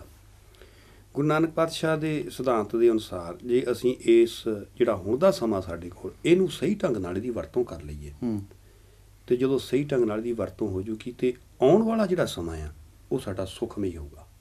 ਮਤਲਬ ਜੇ ਹੁਣ ਪਹਿਲਾ ਕਦਮ ਸਹੀ ਰੱਖਿਆ ਜਾਵੇ, ਅਗਲਾ ਕਦਮ ਸਹੀ ਹੋ ਸਕਦਾ। ਬਿਲਕੁਲ, ਆਉਣ ਵਾਲੇ ਸਮੇਂ ਦੇ ਵਿੱਚ ਅਸੀਂ ਸੁੱਖ ਭੋਗਾਂਗੇ। ਕਰਮ ਖੜਾ ਆ, ਇਹਦੇ ਵਿੱਚ ਕੋਈ ਸ਼ੱਕ ਵਾਲੀ ਗੱਲ ਨਹੀਂ ਹੈ। ਹੁਣ ਗੁਰਦੇਵ ਜੀ ਸੱਚੇ ਪਾਤਸ਼ਾਹ ਨੇ ਸਾਨੂੰ ਇਸ ਚੀਜ਼ ਨੂੰ ਵਰਤਣ ਦੇ ਢੰਗ ਦੱਸੇ ਹੋਏ ਆ। 5 ਸਾਡੇ ਕੋਲ ਗਿਆਨ ਇੰਦਰੀ ਆ, 5 ਸਾਡੇ ਕੋਲ ਕਰਮ ਇੰਦਰੀ ਆ। ਗਿਆਨ ਇੰਦਰੀ ਸਾਡੇ ਜਿਹੜੇ ਆ ਉਹ ਹੈਗੇ ਆ ਜਿਹੜੀਆਂ ਸਾਡੇ ਆ ਅੱਖਾਂ ਆ, ਕੰਨ ਆ, ਨੱਕ ਆ, ਸਾਡੀ ਜ਼ੁਬਾਨ ਆ ਤੇ ਸਪਰਸ਼ ਸਰੀਰ ਦਾ, ਇਹ ਹੈਗੇ ਸਾਡੇ ਗਿਆਨ ਇੰਦਰੀ। ਜਿਹੜੇ 5 ਸਾਡੇ ਕਰਮ ਇੰਦਰੀ ਆ, ਉਹਦੇ ਵਿੱਚ 2 ਪੈਰਾਂ ਨੂੰ, 2 ਹੱਥਾਂ ਨੂੰ ਤੇ 5ਵਾਂ ਮੂੰਹ ਨੂੰ ਲਿਆ ਹੋਇਆ। ਇਹ 5 ਕਰਮ ਇੰਦਰੀ ਲਿਆਏ ਹੋਏ ਆ। 10 ਇੰਦਰੀਆਂ ਦੀ ਵੀ ਗੱਲ ਆਉਂਦੀ ਗੁਰਬਾਣੀ 'ਚ। ਜਿਹੜੇ ਗਿਆਨ ਇੰਦਰੀ ਆ, ਇਹਨਾਂ ਦਾ ਦੋਸ਼ ਆ, ਜਿਵੇਂ ਆਪਾਂ ਪਿਛਲੇ ਪ੍ਰੋਗਰਾਮ 'ਚ ਗੱਲ ਕਰਦੇ ਸੀ, ਇਹਨਾਂ ਦਾ ਇੱਕ ਦੋਸ਼ ਆ। ਦੋਸ਼ ਇਹਨਾਂ ਦਾ ਜਿਹੜਾ ਉਹ ਹੈਗਾ ਸ਼ਬਦ, ਸਪਰਸ਼, ਰਸ, ਰੂਪ ਤੇ ਗੰਧ।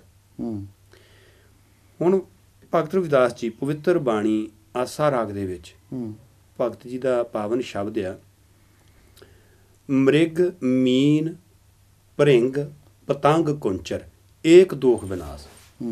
ਪੰਚ ਦੁਖ ਅਸਾਧ ਜਾਮੈ, ਪੰਚ ਦੁਖ ਅਸਾਧ ਜਾਮੈ ਤਾਕੀ ਕੀ ਤਕਾਸ। ਕਹਿੰਦੇ ਮਿਰਗ ਦੇ ਵਿੱਚ, ਮੱਛੀ ਦੇ ਵਿੱਚ, ਭੌਰੇ ਦੇ ਵਿੱਚ, ਪਤੰਗੇ ਦੇ ਵਿੱਚ, ਹਾਥੀ ਦੇ ਵਿੱਚ ਇੱਕ ਇੱਕ ਦੋਸ਼ ਹੈ। ਇੱਕ ਇੱਕ ਦੋਸ਼ ਆ, ਉਹਨਾਂ ਦਾ ਕਰਕੇ ਉਹਨਾਂ ਦਾ ਵਿਨਾਸ਼ ਹੋ ਜਾਂਦਾ, ਉਹਨਾਂ ਦਾ ਖਾਤਮਾ ਹੋ ਜਾਂਦਾ। ਸਾਡੇ ਵਿੱਚ ਤਾਂ ਭਗਤ ਜੀ ਕਹਿ ਰਹੇ ਨੇ ਕਿ 5 ਹੀ ਹਨ। ਉਹ ਸੰਖੇਪ ਦੇ ਵਿੱਚ ਉਹ ਦੋਸ਼ ਮੈਂ ਦੱਸਣ ਲੱਗਿਆ ਜੀ, ਸਾਡੇ ਵਿੱਚ ਤਾਂ 5 ਹੀ ਹਨ ਜਿਹੜੇ ਸਾਧੇ ਨਹੀਂ ਜਾ ਸਕਦੇ, ਤੇ ਸਾਡੀ ਕਿੱਥੋਂ ਆਸ ਹੋ ਗਈ ਬਚਣ ਦੀ। ਹਾਂਜੀ, ਇਸ ਕਰਕੇ ਸਾਨੂੰ ਲੋੜ ਆ ਇਸ ਤੋਂ ਬਚਾਅ ਦੀ। ਉਹ ਜਿਹੜਾ ਮਿਰਗ ਦਾ ਜਿਹੜਾ ਹਿਰਨ ਆ, ਹਿਰਨ ਦਾ ਦੋਸ਼ ਹੈਗਾ ਆ, ਉਹਨੂੰ ਕੰਡੇਹੜੇ ਦੀ ਆਵਾਜ਼ ਜਿਹੜੀ ਆ ਬੜੀ, ਉਹਨੂੰ ਮਿਊਜ਼ਿਕ ਜਿਹੜਾ ਆ ਉਹਨੂੰ ਬਹੁਤ ਪਸੰਦ ਆ ਹਿਰਨ ਨੂੰ, ਇੱਕ ਖਾਸ ਇੰਸਟਰੂਮੈਂਟ ਦਾ। ਔਰ ਉਹ ਜਦੋਂ ਵਜਾਉਂਦੇ ਆ ਤੇ ਹਿਰਨ ਭੱਜਿਆ ਉੱਧਰ ਨੂੰ ਆ ਜਾਂਦਾ, ਮਸਤ ਹੋ ਜਾਂਦਾ, ਤੇ ਉਹਨੂੰ ਫੜ ਲੈਂਦੇ ਆ, ਸ਼ਿਕਾਰੀ ਉਹਨੂੰ ਫੜ ਲੈਂਦਾ, ਉਹਦਾ ਖਾਤਮਾ ਹੋ ਗਿਆ। ਦੂਸਰਾ ਹੈ ਮ੍ਰਿਗ ਮੀਨ। ਮੀਨ ਮੱਛੀ ਹੈ। ਮੱਛੀ ਨੂੰ ਦੋਸ਼ ਹੈਗਾ ਆ ਖਾਣ ਦਾ, ਉਹਨੂੰ ਦੋਸ਼ ਹੈਗਾ ਆ ਵੀ ਮੈਨੂੰ ਰਸ ਮਿਲੇ, ਸਵਾਦ ਮਿਲੇ। ਪਹਿਲਾ ਹੋ ਗਿਆ ਸ਼ਬਦ ਦਾ, ਇਹ ਹੋ ਗਿਆ ਰਸ ਦਾ। ਮੱਖੀ ਦੇ ਲਈ ਫੜਨ ਨੂੰ ਕੀ ਕੀਤਾ ਜਾਂਦਾ, ਕੁੰਡੀ ਪਾਈ ਜਾਂਦੀ, ਉਹਨੂੰ ਕੁਛ ਚੀਜ਼ ਉਹਨੂੰ ਖਾਣ ਆਉਂਦੀ ਹੈ ਤੇ ਉਹ ਖਤਮ ਹੋ ਜਾਂਦੀ ਹੈ। ਮ੍ਰਿਗ ਮੀਨ ਭਰਿੰਗ, ਭੌਰੇ ਨੂੰ ਦੋਸ਼ ਹੈ ਸੁੰਘਣ ਦਾ, ਗੰਧ ਦਾ। ਜਿਹੜਾ ਭੌਰਾ ਆ, ਹਨੀ ਬੀਜ਼ ਜਿਹਨੂੰ ਆਪਾਂ ਕਹਿੰਦੇ ਆ, ਇਹ ਮੱਖੀਆਂ ਕੀ ਕਰਦੀਆਂ, ਫੁੱਲ ਤੇ ਬੈਠਦੀਆਂ ਆ, ਸੁਗੰਧੀ ਲੈਂਦੀਆਂ, ਸ਼ਹਿਦ ਬਣਾਉਂਦੀਆਂ। ਉਹ ਸੁਗੰਧੀ ਵਿੱਚ ਇੰਨੀਆਂ ਮਸਤ ਹੋ ਜਾਂਦੀਆਂ ਕਿ ਕੁਝ ਫੁੱਲ ਜਿਹੜੇ ਆ ਬੰਦ ਹੋ ਜਾਂਦੇ ਆ, ਉਹ ਵਿੱਚ ਹੀ ਉਹਦੇ ਰਹਿ ਜਾਂਦੀਆਂ। ਸਾਰੀ ਰਾਤ ਰਹਿਣ ਦਾ ਕਰਕੇ ਉਹਨਾਂ ਦਾ ਖਾਤਮਾ ਹੋ ਜਾਂਦਾ, ਉਹ ਦੋਸ਼ ਉਹਨਾਂ ਤੇ ਲੱਗ ਜਾਂਦਾ। ਫਿਰ ਆ ਜਾਂਦਾ ਪਤੰਗਾ। ਪਤੰਗੇ ਨੂੰ ਹੈਗਾ ਦੇਖਣ ਦਾ ਦੋਸ਼, ਰੂਪ ਦਾ। ਉਹਨੇ ਪਤੰਗੇ ਨੇ ਲਾਟ ਵੱਲ ਦੀ ਦੇਖਣੀ, ਸ਼ਮਾ ਵੱਲ ਦੀ ਦੇਖਣੀ ਹੈ, ਆਪਣੇ ਆਪ ਨੂੰ ਕੁਰਬਾਨ ਕਰ ਦੇਣਾ ਆਪਣੇ ਆਪ ਨੂੰ। ਉਹਨੇ ਨਹੀਂ ਪਰਵਾਹ ਕਰਨੀ ਹੈ।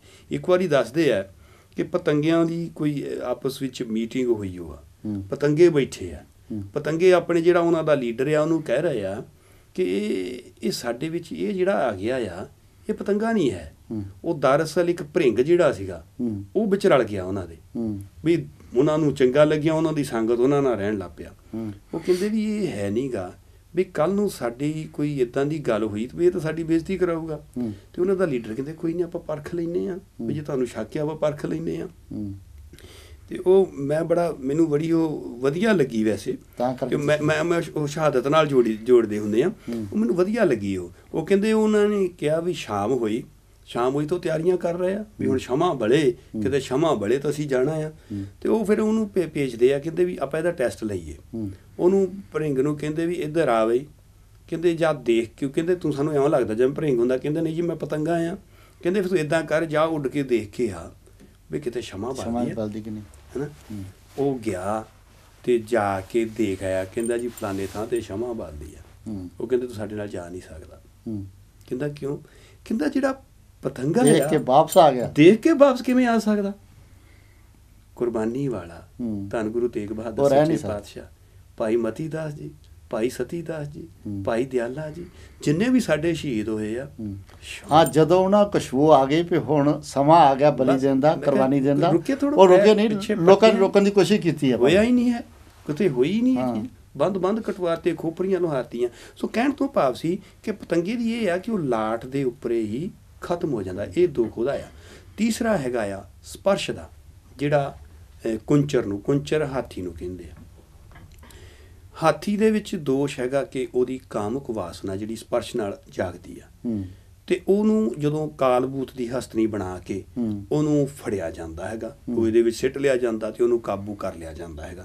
ਸੋ ਇਹ ਜਿਹੜੇ ਪੰਜੇ ਸੀਗੇ ਇੱਕ ਦੋਸ਼ ਦਾ ਕਰਕੇ ਖਤਮ ਹੋ ਗਿਆ, ਆਪਣਾ ਜੀਵਨ ਖਤਮ ਕਰ ਲਿਆ। ਸਾਡੇ ਵਿੱਚ ਇਹ ਸਾਰੇ ਹੀ ਹੈ।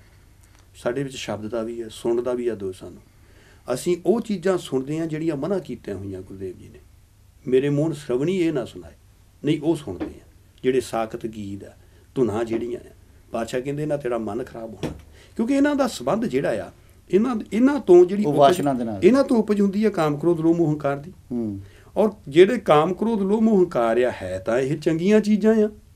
ਕਿਸੇ ਚੀਜ਼ ਦੀ ਕਾਮਨਾ ਹੋਣੀ, ਕਿਸੇ ਚੀਜ਼ ਦੇ ਲਈ ਵੀਰ ਰਸ ਹੋਣਾ, ਇਹਨਾਂ ਦੀ ਵਰਤੋਂ ਸਹੀ ਢੰਗ ਨਾਲ ਕਰਨੀ ਸੀ। ਵਰਤੋਂ ਇਸ ਕਰਕੇ ਸਹੀ ਢੰਗ ਨਾਲ ਕੀਤੀ ਨਹੀਂ ਕਿਉਂਕਿ ਗੁਰੂ ਤੋਂ ਗਿਆਨ ਲਿਆ ਨਹੀਂ। ਪਾਤਸ਼ਾਹ ਨੇ ਜੋ ਚੀਜ਼ ਦੱਸੀ ਸੀਗੀ ਉਹ ਦੱਸਿਆ ਸੀ ਕਿ ਤੂੰ ਸਵੇਰੇ ਸ਼ਾਮ ਜੁੜਨਾ ਉਹਦੇ ਨਾਲ, ਇਹ ਤੇਰੇ ਕਾਬੂ 'ਚ ਰਹਿਣਗੇ, ਇਹ ਤੇਰੇ ਵੱਸ ਵਿੱਚ ਰਹਿਣਗੇ। ਨਹੀਂ ਤਾਂ ਗੁਰਦੇਵ ਜੀ ਨੇ ਸਮਝਾਇਆ ਹੋਇਆ, ਕਹਿੰਦੇ ਅਵਰ ਪੰਚ ਹਮ ਏਕ ਜਨਾ ਕਿਉਂ ਰੱਖੋ ਘਰ ਬਾਹਰ ਮਨਾ। ਪਾਤਸ਼ਾਹ ਬਾਰ-ਬਾਰ ਇਹ ਗੱਲ ਕਰਕੇ ਇਸ ਦੇਹੀ ਅੰਦਰ ਪੰਜ ਚੋਰ ਵਸੈ, ਕਾਮ ਕ੍ਰੋਧ ਲੋਭ ਮੋਹ ਹੰਕਾਰਾ। ਇਹਦੇ ਅੱਗੇ ਅੰਮ੍ਰਿਤ ਲੁੱਟਿਆ ਮਨਮੁਖ ਨਹੀਂ ਬੂਝੈ, ਕੋ ਨਾ ਸੁਣੇ ਪੁਕਾਰਾ। ਗੁਰਦੇਵ ਜੀ ਦੀ ਗੱਲ ਸਮਝਾ ਰਹੇ ਆ।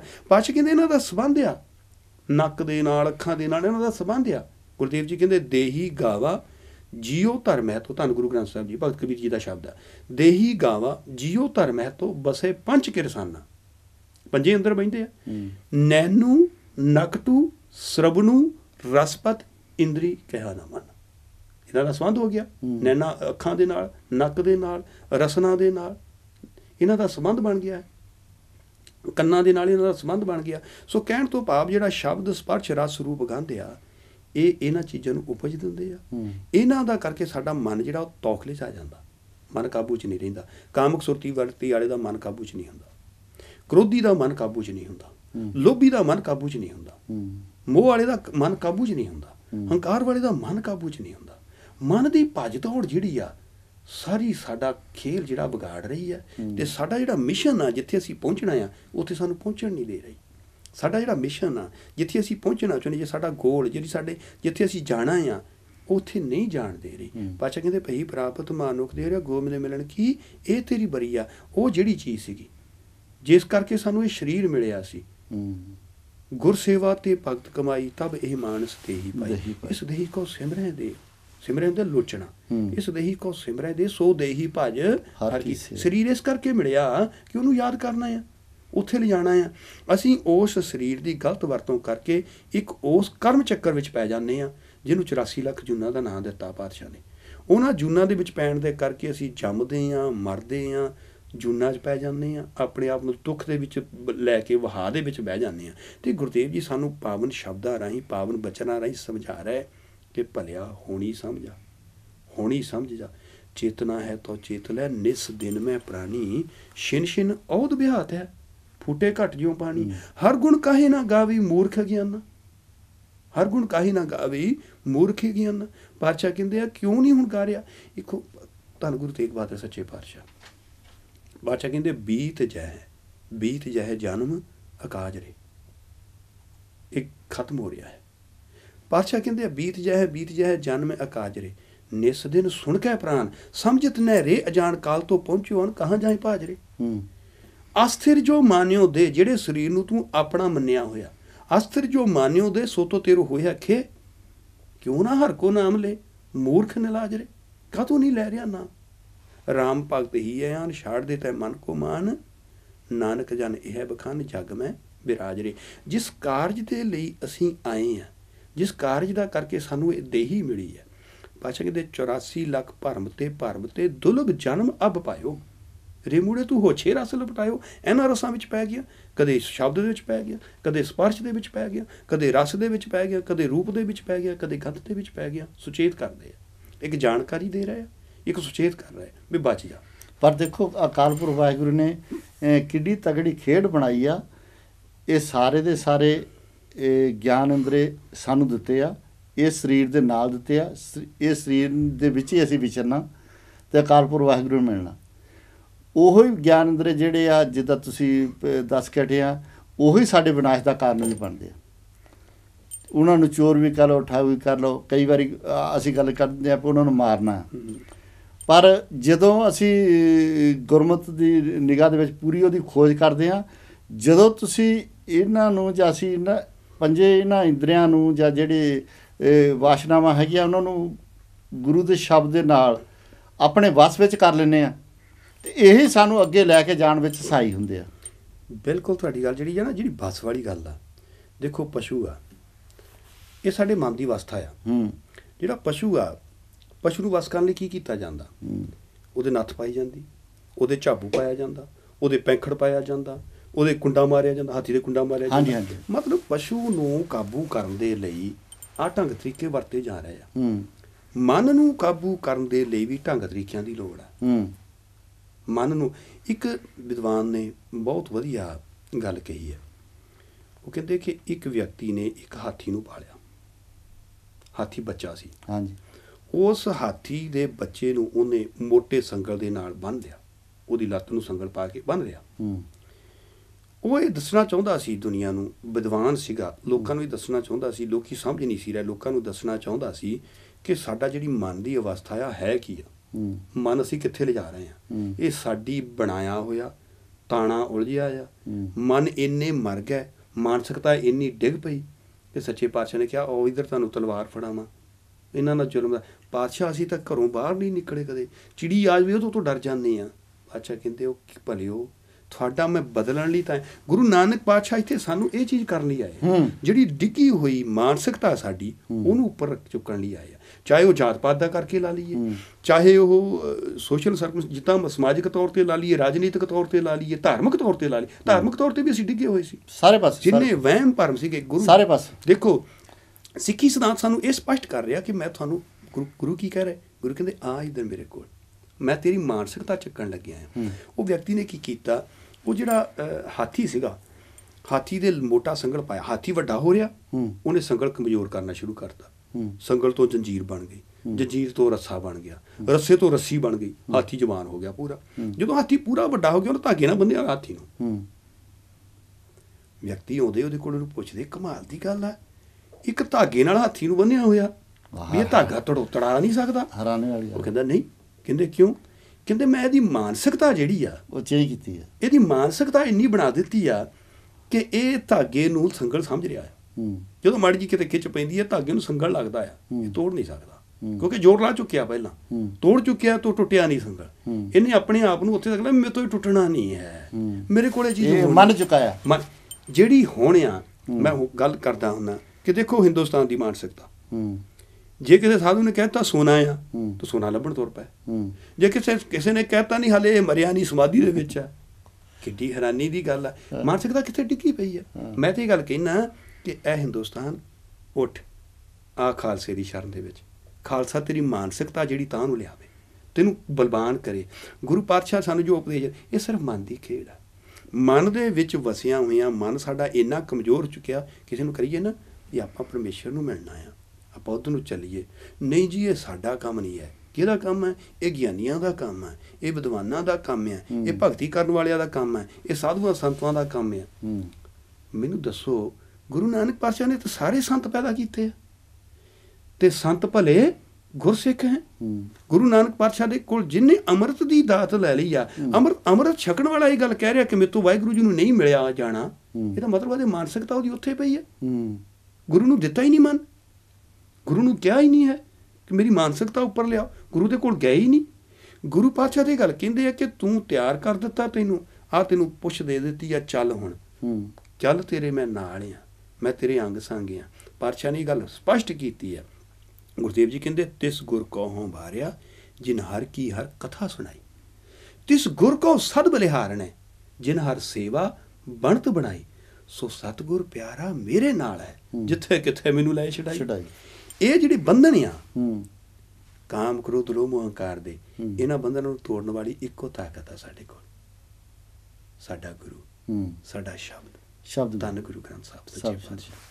ਉਹ ਤੋਂ ਬਿਨਾਂ ਇਹ ਬੰਧਨ ਜਿਹੜਾ ਨਹੀਂ ਟੁੱਟ ਸਕਦਾ। ਮਨ ਵਸਿਆ ਆਵੈ ਨਾਨਕਾ ਜੇ ਪੂਰਨ ਕਿਰਪਾ ਹੋਈ, ਉਹਦੀ ਕਿਰਪਾ। ਪਾਤਸ਼ਾਹ ਕਹਿੰਦੇ ਆ ਮਨ ਦੀ ਅਵਸਥਾ ਸਾਡੀ ਜਿਹੜੀ ਆ ਨਾ, ਇਹ ਡਾਮਾਡੋਲ ਬਣੀ ਹੋਈ ਹੈ। ਬਹੁਤ ਸਾਰਾ ਇੱਕ ਸਵਾਲ ਆਉਂਦਾ ਹੁੰਦਾ ਕਿ ਸਾਡਾ ਮਨ ਜਿਹੜਾ ਨਹੀਂ ਜੁੜ ਰਿਹਾ, ਸਾਡਾ ਮਨ ਨਹੀਂ ਲੱਗ ਰਿਹਾ। ਮੇਰੀ ਵੀ ਹਾਲਤ ਇਹ ਆਮ ਤੌਰ ਤੇ ਹੀ ਆ, ਔਰ ਘਰ ਘਰ ਦੀ ਇਹ ਕਹਾਣੀ ਆ, ਇਹ ਆਮ ਤੌਰ ਤੇ ਬਣੀ ਹੋਈ ਆ। ਵਿਦਾਂਤ ਦੇ 5 ਗ੍ਰੰਥ ਆਪਣੇ ਵਿਦਵਾਨਾਂ ਨੂੰ, ਸਿੱਖ ਵਿਦਵਾਨਾਂ ਨੂੰ ਵੀ ਪੜ੍ਹਾਏ ਜਾਂਦੇ ਆ, ਖਾਸ ਕਰਕੇ ਟਕਸਾਲ ਦੇ ਵਿੱਚ। ਹੁਣ ਤਾਂ ਮੈਨੂੰ ਪਤਾ ਨਹੀਂ ਹੈ, ਜਦੋਂ ਅਸੀਂ ਪੜ੍ਹਦੇ ਸੀ ਤਾਂ ਉਦੋਂ ਪੜ੍ਹਾਏ ਜਾਂਦੇ ਸੀ। ਉਹਨਾਂ ਵਿੱਚ ਸਾਰ ਕਿਤਾਵਲੀ ਇੱਕ ਗ੍ਰੰਥ ਹੈ। ਇਹ ਉਹ ਕਵੀ ਸੀਗੇ 52 ਕਵੀ ਜਿਹੜੇ 10ਵੇਂ ਪਾਤਸ਼ਾਹ ਜੀ ਦੇ ਹਜ਼ੂਰੀ ਕਵੀ ਸਨ। ਉਹਨਾਂ ਨੇ ਕੁਛ ਧਾਰਮਿਕ ਗ੍ਰੰਥਾਂ ਦੇ ਉਹ ਲੱਥੇ ਕੀਤੇ ਹੋਏ ਆ। ਜਿਹੜੀ ਕੋਈ ਚੰਗੀ ਚੀਜ਼ ਆ, ਅਗਰ ਸਾਨੂੰ ਕਿਸੇ ਦੂਸਰੀ ਜਗ੍ਹਾ ਤੋਂ ਮਿਲਦੀ ਆ ਨਾ, ਤੇ ਉਹਦੇ ਨਾਲ ਸਾਂਝ ਪਾ ਲੈਣੀ 'ਚ ਕੋਈ ਗੁਨਾਹ ਨਹੀਂ ਹੈ। ਪਾਤਸ਼ਾਹ ਨੇ ਇਹ ਗੱਲ ਸਾਨੂੰ ਗੁਰਬਾਣੀ ਵਿੱਚ ਸਪਸ਼ਟ ਕੀਤੀ ਆ। ਗੁਰਦੇਵ ਜੀ ਕਹਿੰਦੇ ਗੁਣਾ ਕਾ ਹੋਵੇ ਵਾਸਲਾ ਕੱਢ ਵਾਸ ਲਈ ਜਾ, ਜੇ ਗੁਣ ਹੋਵਣ ਸਾਜਣਾ ਮਿਲ ਸਾਂਝ ਕਰੀ ਜਾ, ਸਾਂਝ ਕਰੀ ਜਾ ਗੁਣੇ ਕੇਰੀ ਛੋੜ ਅਵਗੁਣ ਚਲੀਏ। ਕਈ ਵਾਰੀ ਸਾਨੂੰ ਸੰਕੇਤਕ ਮਾਤਰ ਕੋਈ ਚੀਜ਼ ਦਾ ਲੈਣਾ ਪੈਂਦਾ। ਜਿਵੇਂ ਆਪਾਂ ਸਾਧੂ ਦੀ ਗੱਲ ਕੀਤੀ ਸੀ, ਇਹ ਗੱਲਾਂ ਜਿਹੜੀਆਂ ਆ ਇਹ ਇਸ ਮਨ ਨੂੰ ਸਮਝਾਉਣ ਦਾ ਕਰਕੇ ਆ। ਉਹ ਕਹਿ ਰਿਹਾ ਕਿ ਇੱਕ ਵਾਰੀ ਇੱਕ ਵਿਅਕਤੀ ਭੂਤ ਵੇਚ ਰਿਹਾ ਸੀ, ਭੂਤ ਵੇਚ ਰਿਹਾ ਸੀ, ਤੇ ਉਹ ਭੂਤ ਵੇਚਦਿਆਂ ਹੋਇਆਂ ਉਹ ਕਹਿੰਦਾ ਵੀ ਮੇਰੇ ਕੋਲ ਭੂਤ ਹੈ, ਲੈ ਲਓ। ਇੱਕ ਦੁਕਾਨਦਾਰ ਕਹਿੰਦਾ ਵੀ ਇਹ ਕੀ ਆ? ਕਹਿੰਦਾ ਇਹ ਭੂਤ ਹੈ। ਕਹਿੰਦਾ ਕੀ ਕੰਮ ਕਰਦਾ ਹੈ ਉਹ? ਕਹਿੰਦਾ ਕੰਮ ਸਾਰੇ ਕਰਦਾ। ਕਹਿੰਦਾ ਤੂੰ ਵੇਚ ਕਿਉਂ ਰਿਹਾ ਆ? ਕਹਿੰਦਾ ਬਸ ਮੈਂ ਇਹਨੂੰ ਵੇਚਣਾ ਚਾਹੁੰਦਾ ਆ। ਤੇ ਕਹਿੰਦਾ ਇਹਦੀ ਕੀਮਤ ਕੀ ਆ? ਕਹਿੰਦਾ ਕੋਈ ਵੀ ਨਹੀਂ, ਮੈਂ ਫ੍ਰੀ ਦਿੰਦਾ ਮੈਂ। ਕਹਿੰਦੇ ਇੰਨੇ ਕੰਮ ਸਾਰੇ ਕਰ ਦਿੰਦਾ ਤਾਂ ਫ੍ਰੀ ਕਾਹਤੋਂ ਦੇ ਰਿਹਾ? ਕਹਿੰਦੇ ਬਸ ਇਹਦੀ ਇੱਕ ਸ਼ਰਤ ਆ ਜਿੱਥੋਂ ਮੈਂ ਡਰਦਾ ਆ। ਕਹਿੰਦੇ ਕੀ? ਕਹਿੰਦਾ ਮੈਂ ਇਹਨੂੰ ਇਸ ਕਰਕੇ ਲਿਆ ਸੀ, ਮੇਰੀ ਸ਼ਰਤ ਪੂਰੀ ਨਹੀਂ ਕਰ ਸਕਿਆ, ਵੀ ਮੈਂ ਇਸ ਕਰਕੇ ਡਰਦਾ ਆ ਇਹਦੇ ਕੋਲੋਂ, ਵੀ ਇਹ ਮੇਰੀ ਸ਼ਰਤ ਪੂਰੀ ਵੀ ਇਹ ਜਦੋਂ ਵਿਹਲਾ ਹੋਊਗਾ ਇਹਨੇ ਮੈਨੂੰ ਮਾਰ ਦੇਣਾ। ਜਿਹੜਾ ਇਹਦਾ ਮਾਲਕ ਆ ਇਹਨੇ ਉਹਦੇ ਕੋਲੋਂ ਕੋਈ ਤਨਖਾਹ ਨਹੀਂ ਲੈਣੀ, ਕੰਮ ਹੀ ਕਰਨਾ ਆ, ਪਰ ਜਦੋਂ ਇਹ ਵਿਹਲਾ ਹੋਇਆ ਇਹਨੇ ਆਪਣੇ ਮਾਲਕ ਨੂੰ ਮਾਰ ਦੇਣਾ। ਉਹ ਦੁਕਾਨਦਾਰ ਨੇ ਸੋਚਿਆ ਵੀ ਇਹ ਤਾਂ ਮੇਰੇ ਤੋਂ ਤਾਂ ਕੰਮ ਬਹੁਤ ਜ਼ਿਆਦਾ ਆ, ਮੇਰਾ ਤਾਂ ਕੰਮ ਬਹੁਤ ਬਿਜ਼ਨਸ ਬੜਾ ਆ, ਵੀ ਇਹ ਮੈਨੂੰ ਨਹੀਂ ਇਹ ਮਾਰ ਸਕਦਾ। ਉਹ ਕਹਿੰਦਾ ਮੈਨੂੰ ਦੇ ਜਾ, ਆਰੇ ਲਾਈ ਰੱਖਣਾ। ਹਾਂਜੀ, ਉਹ ਕਹਿੰਦਾ ਠੀਕ ਆ ਲੈ ਲਾ। ਉਹਨੇ ਕਿਹਾ ਵੀ ਭੂਤ ਉਹ ਕੰਮ ਕਰਿਆ, ਵੈਸੇ ਹੈ ਕਾਲਪਨਿਕ ਆ ਉਹ, ਸਿਰਫ ਸਮਝਾਉਣ ਦਾ ਕਰਕੇ। ਉਹ ਕਹਿੰਦੇ ਵੀ ਉਹ ਗਿਆ, ਉਹਨੇ ਕੀਤਾ, ਕੰਮ ਕਰਕੇ ਆ ਗਿਆ। ਕਹਿੰਦਾ ਜੀ ਆ ਗਿਆ। ਉਹਨੇ ਹੋਰ ਭੇਜਿਆ, ਉਹ ਬੜੀ ਛੇਤੀ ਕੰਮ ਕਰੀ ਜਾਵੇ। ਜਿਹੜੇ ਕੰਮਾਂ ਨੂੰ ਮਹੀਨੇ ਲੱਗਣੇ ਸੀ ਉਹ ਭੂਤ ਕਹਿੰਦੇ ਜਲਦੀ ਜਲਦੀ ਕਰੀ ਜਾਵੇ। ਉਹ ਬੜਾ ਪਰੇਸ਼ਾਨ ਹੋ ਗਿਆ ਵੀ ਕੰਮ ਤਾਂ ਸਾਰੇ ਖਤਮ ਹੋ ਜਾਣੇ, ਵੀ ਇਹ ਤਾਂ ਮੈਨੂੰ ਖਤਮ ਕਰ ਦੂਗਾ। ਇੰਨੇ ਨੂੰ ਉਹਦੀ ਬੇਟੀ ਜਿਹੜੀ ਉਹ ਆਉਂਦੀ ਹੈ, ਉਹ ਕਹਿੰਦੀ ਆ ਵੀ ਪਿਤਾ ਜੀ ਤੁਸੀਂ ਪਰੇਸ਼ਾਨ ਕਿਉਂ ਆ? ਉਹ ਕਹਿੰਦਾ ਪੁੱਤਰੀ ਵੀ ਮੈਂ ਇਸ ਕਰਕੇ ਪਰੇਸ਼ਾਨ ਹਾਂ ਵੀ ਇਹ ਭੂਤ ਨੇ ਮੈਨੂੰ ਖਤਮ ਕਰ ਦੇਣਾ, ਇਹ ਵਿਹਲਾ ਰਹਿਣਾ, ਵੀ ਮੈਂ ਤਾਂ ਗੱਲ ਦੇ ਵਿੱਚ ਅਲਸੀਟ ਪਾ ਲਈ, ਮੈਨੂੰ ਤਾਂ ਕੁਛ ਸੁੱਝ ਨਹੀਂ ਰਿਹਾ, ਮੈਨੂੰ ਤਾਂ ਹੁਣ ਚਿੰਤਾ ਲੱਗੀ ਹੋਈ ਹੈ, ਮੇਰੀ ਜਾਨ ਚਲੇ ਜਾਣੀ ਹੈ। ਉਹ ਕਹਿੰਦੀ ਕੋਈ ਗੱਲ ਨਹੀਂ, ਇਹਦਾ ਆਪਾਂ ਮਸਲਾ ਹੱਲ ਕਰ ਦਿੰਦੇ ਹਾਂ। ਕਹਿੰਦੇ ਕੀ? ਕਹਿੰਦੇ ਤੁਸੀਂ ਪਿਤਾ ਜੀ ਉੱਥੇ ਇੱਕ ਬਾਂਸ ਕੱਢ ਦਿਓ ਤੇ ਭੂਤ ਨੂੰ ਕਹੋ ਕਿ ਤੂੰ ਬਾਂਸ ਦੇ ਉੱਪਰ ਚੜ੍ਹੀ ਜਾ ਤੇ ਉਤਰੀ ਜਾ, ਚੜ੍ਹੀ ਜਾ ਉਤਰੀ ਜਾ, ਜਦੋਂ ਲੋੜ ਹੋਈ ਉਦੋਂ ਬਾਜ ਕੇ ਮਾਰ ਕੇ ਕੰਮ ਕਰ ਦਿਓ। ਕਹਿੰਦੇ ਆਹ ਤਾਂ ਗੱਲ ਹੋਈ ਨਾ। ਉਹਨੇ ਭੂਤ ਨੂੰ ਕਹਿ ਦੇਣਾ ਵੀ ਬਾਂਸ ਕੱਢ ਦਿੱਤਾ ਵੀ ਚੜ੍ਹੀ ਜਾ ਤੇ ਉਤਰੀ ਜਾ, ਕੰਮ ਹੀ ਹੈ ਵੀ ਚੜ੍ਹੀ, ਜਿੰਨਾ ਚਿਰ ਤੈਨੂੰ ਮੈਂ ਕਹਿੰਦਾ ਨਹੀਂ ਉਹਨਾਂ ਚਿਰ ਤੇ ਚੜ੍ਹੀ ਜਾ ਤੇ ਉਤਰੀ ਜਾ। ਇਹਦਾ ਸੰਬੰਧ ਵਿਦਵਾਨ ਨੇ ਮਨ ਨਾਲ ਜੋੜਿਆ ਵੀ ਮਨ ਸਾਡਾ ਇੱਕ ਭੂਤ ਹੈ। ਜਦੋਂ ਮਨ ਸਾਡਾ ਵਿਹਲਾ ਰਿਹਾ ਇਹਨੇ ਸਾਨੂੰ ਖਾ ਜਾਣਾ ਪਾਸੇ, ਇਹਨੇ ਸ਼ਰਾਰਤਾਂ ਕਰਦੇ, ਇਹਨੇ ਸ਼ੈਤਾਨੀ ਬਣ ਜਾਣੀ। ਇਸ ਕਰਕੇ ਮਨ ਨੂੰ ਰੁਝੇਵੇਂ 'ਚ ਰੱਖਣਾ ਦੋ ਚੀਜ਼ਾਂ ਆ। ਰੁਝੇਵੇਂ 'ਚ ਰੱਖਣ ਲਈ ਇੱਕ ਨੈਗੇਟਿਵ ਪੱਖ ਆ, ਇੱਕ ਪੋਜ਼ੀਟਿਵ ਆ। ਪੋਜ਼ੀਟਿਵ ਪੱਖ ਦੇ ਵਿੱਚ ਰੱਖਣਾ ਮਨ ਨੂੰ ਕਿੱਧਰ ਰੁਝੇਵੇਂ 'ਚ ਰੱਖਣਾ? ਸੇਵਾ ਸਿਮਰਨ 'ਚ। ਪਾਠ ਕੀਤਾ ਆ, ਕੀਰਤਨ ਵੱਲ ਜੁੜ ਗਏ, ਕਥਾ ਵੱਲ ਜੁੜ ਗਏ। ਮਨ ਜਿਹੜਾ ਆ ਹਮੇਸ਼ਾ ਉਹਦੇ ਨਾਲ ਜੁੜਿਆ ਰਹੇ, ਉਹਨੂੰ ਬਿਜੀ ਰੱਖਣਾ, ਉਹਨੂੰ ਚੰਗੇ ਪਾਸੇ। ਪਾਤਸ਼ਾਹ ਕਹਿੰਦੇ ਜਨ ਲਾਵੋ ਚਿੱਤ ਹਰ ਨਾਮ ਸਿਉ ਅੰਤ ਹੋਏ ਸਿਖਾਈ। ਆਉਣ ਵਾਲੇ ਸਮੇਂ ਦੇ 'ਚ ਤੁਹਾਡੀ ਸਹਾਇਤਾ ਕਰੂਗਾ। ਜਿਹਦਾ ਮਨ ਜੁੜਿਆ ਹੋਇਆ, ਜਿਹਦਾ ਮਨ ਟਿਕਾਓ ਵਿੱਚ ਆ, ਉਹਦਾ ਆਉਣ ਵਾਲਾ ਸਮਾਂ ਸੁਖਮਈ ਹੋਣਾ। ਇਹ ਦਾਵਾ ਆ, ਕਿਉਂਕਿ ਮਨ ਦਾ ਹੀ ਸੁੱਖ ਆ। ਜੇ ਮਨ ਦੁਖੀ ਆ ਪਰ ਇੱਕ ਤੁਕ ਆਉਂਦੀ, ਮਨ ਤੂੰ ਜੋਤ ਸਰੂਪ ਹੈ। ਹਾਂਜੀ। ਆਪਣਾ ਮੂਲ ਪਛਾਣ। ਹਾਂਜੀ। ਇਹਦਾ ਛੋਟਾ ਜਿਹਾ ਖੁਲਾਸਾ। ਮੂਲ ਦਾ ਕੀ ਮਤਲਬ ਹੁੰਦਾ? ਆਪਾਂ ਕਹਿੰਦੇ ਤੂੰ ਜੋਤ ਸਰੂਪ ਹੈ। ਹਾਂਜੀ। ਆਪਾਂ ਨਾਲ ਹੀ ਕਹਿੰਦੇ ਆ ਇਹ ਭੂਤ ਆ। ਮੈਂ ਦੱਸਣ ਲੱਗਿਆ ਜੀ। ਦਰਅਸਲ ਅਸੀਂ ਪਤਾ ਕੀ ਸਮਝ ਰਹੇ ਹਾਂ? ਅਸੀਂ ਇਹ ਸਮਝ ਰਹੇ ਹਾਂ ਕਿ ਜਿਹੜਾ ਮੈਂ ਆ ਇੱਦਾਂ ਨਹੀਂ ਹੈ।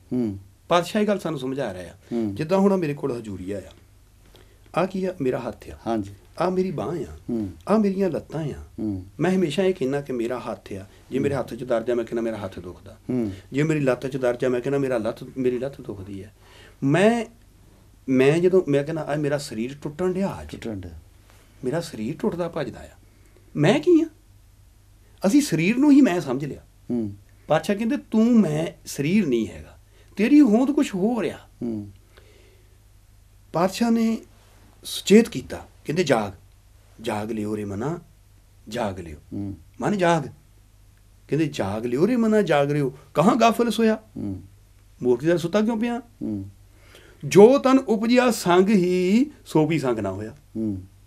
ਜਿਹੜਾ ਸਰੀਰ ਤੇਰੇ ਨਾਲ ਪੈਦਾ ਹੋਇਆ ਵੀ ਤੇਰਾ ਨਹੀਂ ਹੈ। ਸਮਝਣ ਦੀ ਗੱਲ ਆ, ਡੂੰਘਾਈ ਵਾਲੀ ਗੱਲ ਆ ਕਿ ਅਸੀਂ ਇਹ ਨਹੀਂ ਹਾਂ। ਅਸੀਂ ਜਿਹੜੇ ਇਹਦੇ ਵਿੱਚ ਬੈਠੇ ਹੋਏ ਉਹ ਆ। ਇਹ ਤਾਂ ਸਾਨੂੰ ਇੱਕ ਮਿਲਿਆ ਹੋਇਆ ਆ। ਇਹ ਤਾਂ ਪਰਮੇਸ਼ਰ ਨੇ ਪਰਉਪਕਾਰ ਕੀਤਾ ਸਾਡੇ ਤੇ। ਉਸਨੇ ਬਖਸ਼ਿਸ਼ ਕਰਕੇ ਉਹਦੇ ਹੁਕਮ ਦੇ ਅੰਦਰ ਪਹਿਲੇ ਪਹਿਰੇ ਰਹਿਣ ਕੇ ਵਣਜਾਰਿਆ ਮਿੱਤਰਾ ਹੁਕਮ ਭਇਆ ਗਰਭਾਸ।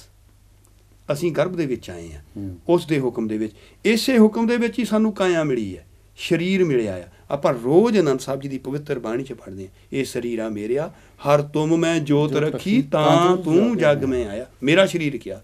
ਸੋ ਜਿਹੜੀ ਸਰੀਰ ਦੀ ਹੋਂਦ ਆ, ਅਸੀਂ ਇਹਨੂੰ ਆਪਣਾ ਆਪ ਸਮਝ ਲੈਂਦੇ ਹਾਂ। ਪਾਤਸ਼ਾਹ ਕਹਿੰਦੇ ਨਹੀਂ, ਕਿਉਂਕਿ ਜਦੋਂ ਛੱਡ ਕੇ ਜਾਣਾ ਪਤਾ ਤਾਂ ਉਦੋਂ ਲੱਗਣਾ ਨਾ। ਗੁਰਦੇਵ ਜੀ ਕਹਿੰਦੇ ਜੋ ਤਨ ਉਪਜਿਆ ਸੰਗੀ ਸੋ ਵੀ ਸੰਗ ਨਾ ਹੋਇਆ। ਪਾਤਸ਼ਾਹ ਕਹਿੰਦੇ ਮਾਤ ਪਿਤਾ ਸੁੱਤ ਬੰਧ ਜਨ, ਜਿਵੇਂ ਸਰੀਰ ਇਦਾਂ ਹੀ ਏ। ਮਾਤ ਪਿਤਾ ਸੁੱਤ ਬੰਧ ਜਨ ਹਿਤ ਜਾਂਸਿਓ ਕੀਨਾ, ਜੀਓ ਛੁੱਟਿਓ ਜਬ ਦੇਹ ਤੇ ਡਾਰ ਅਗਨ ਮੈਂ ਦੀਨਾ।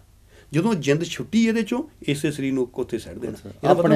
ਸਰੀਰ ਤਾਂ ਹੈ ਨਹੀਂ। ਸੋ ਗੁਰਦੇਵ ਜੀ ਕਹਿੰਦੇ ਫਿਰ ਇਸ ਕਰਕੇ ਆਪਣਾ ਮੂਲ, ਆਪਣੀ ਜੋਤ ਨੂੰ ਪਛਾਣ ਤੂੰ ਤਾਂ ਕੁਛ ਹੋ ਰਿਹਾ, ਤੂੰ ਤਾਂ ਕਿਸੇ ਹੋਰ। ਆਪਾਂ ਕਹਿ ਦਿੰਦੇ ਕਿ ਨਹੀਂ, ਜੇ ਕੋਈ ਬੰਦਾ ਭਟਕਿਆ ਹੋਵੇ, ਕੀ ਕਰਦਾ? ਖਾਨਦਾਨੀ ਦੀ ਅਕਲ ਕਰ, ਤੇਰਾ ਖਾਨਦਾਨ ਤਾਂ ਕੁਛ ਹੋ ਰਿਹਾ। ਤੂੰ ਇਹ ਗੱਲਾਂ ਕਰਦੀਆਂ ਸ਼ੋਭਾ ਦਿੰਦੀਆਂ ਤੈਨੂੰ। ਆਪਣਾ ਕੋਈ ਬੱਚਾ, ਸਿੱਖ ਬੱਚਾ ਆ, ਅਗਰ ਉਹ ਪਤਤ ਪੁੰਨੇ ਵੱਲ ਜਾਂਦਾ ਹੋਵੇ ਤਾਂ ਆਪਾਂ ਨੂੰ ਉਦਾਹਰਨ ਦਿੰਦੇ, ਪੁੱਤ ਸਾਡਾ ਇਤਿਹਾਸ ਤਾਂ ਗੱਲ ਕਹਿੰਦਾ, ਸਾਡੇ ਬਜ਼ੁਰਗ ਤਾਂ ਕਹਿੰਦੇ, ਤੂੰ ਆਪਣੇ ਪੇਦਾਦਿਆਂ ਨੂੰ ਛੱਡ ਦੇਂਗਾ, ਆਪਣੇ ਖਾਨਦਾਨ ਨੂੰ ਛੱਡ ਦੇਂਗਾ।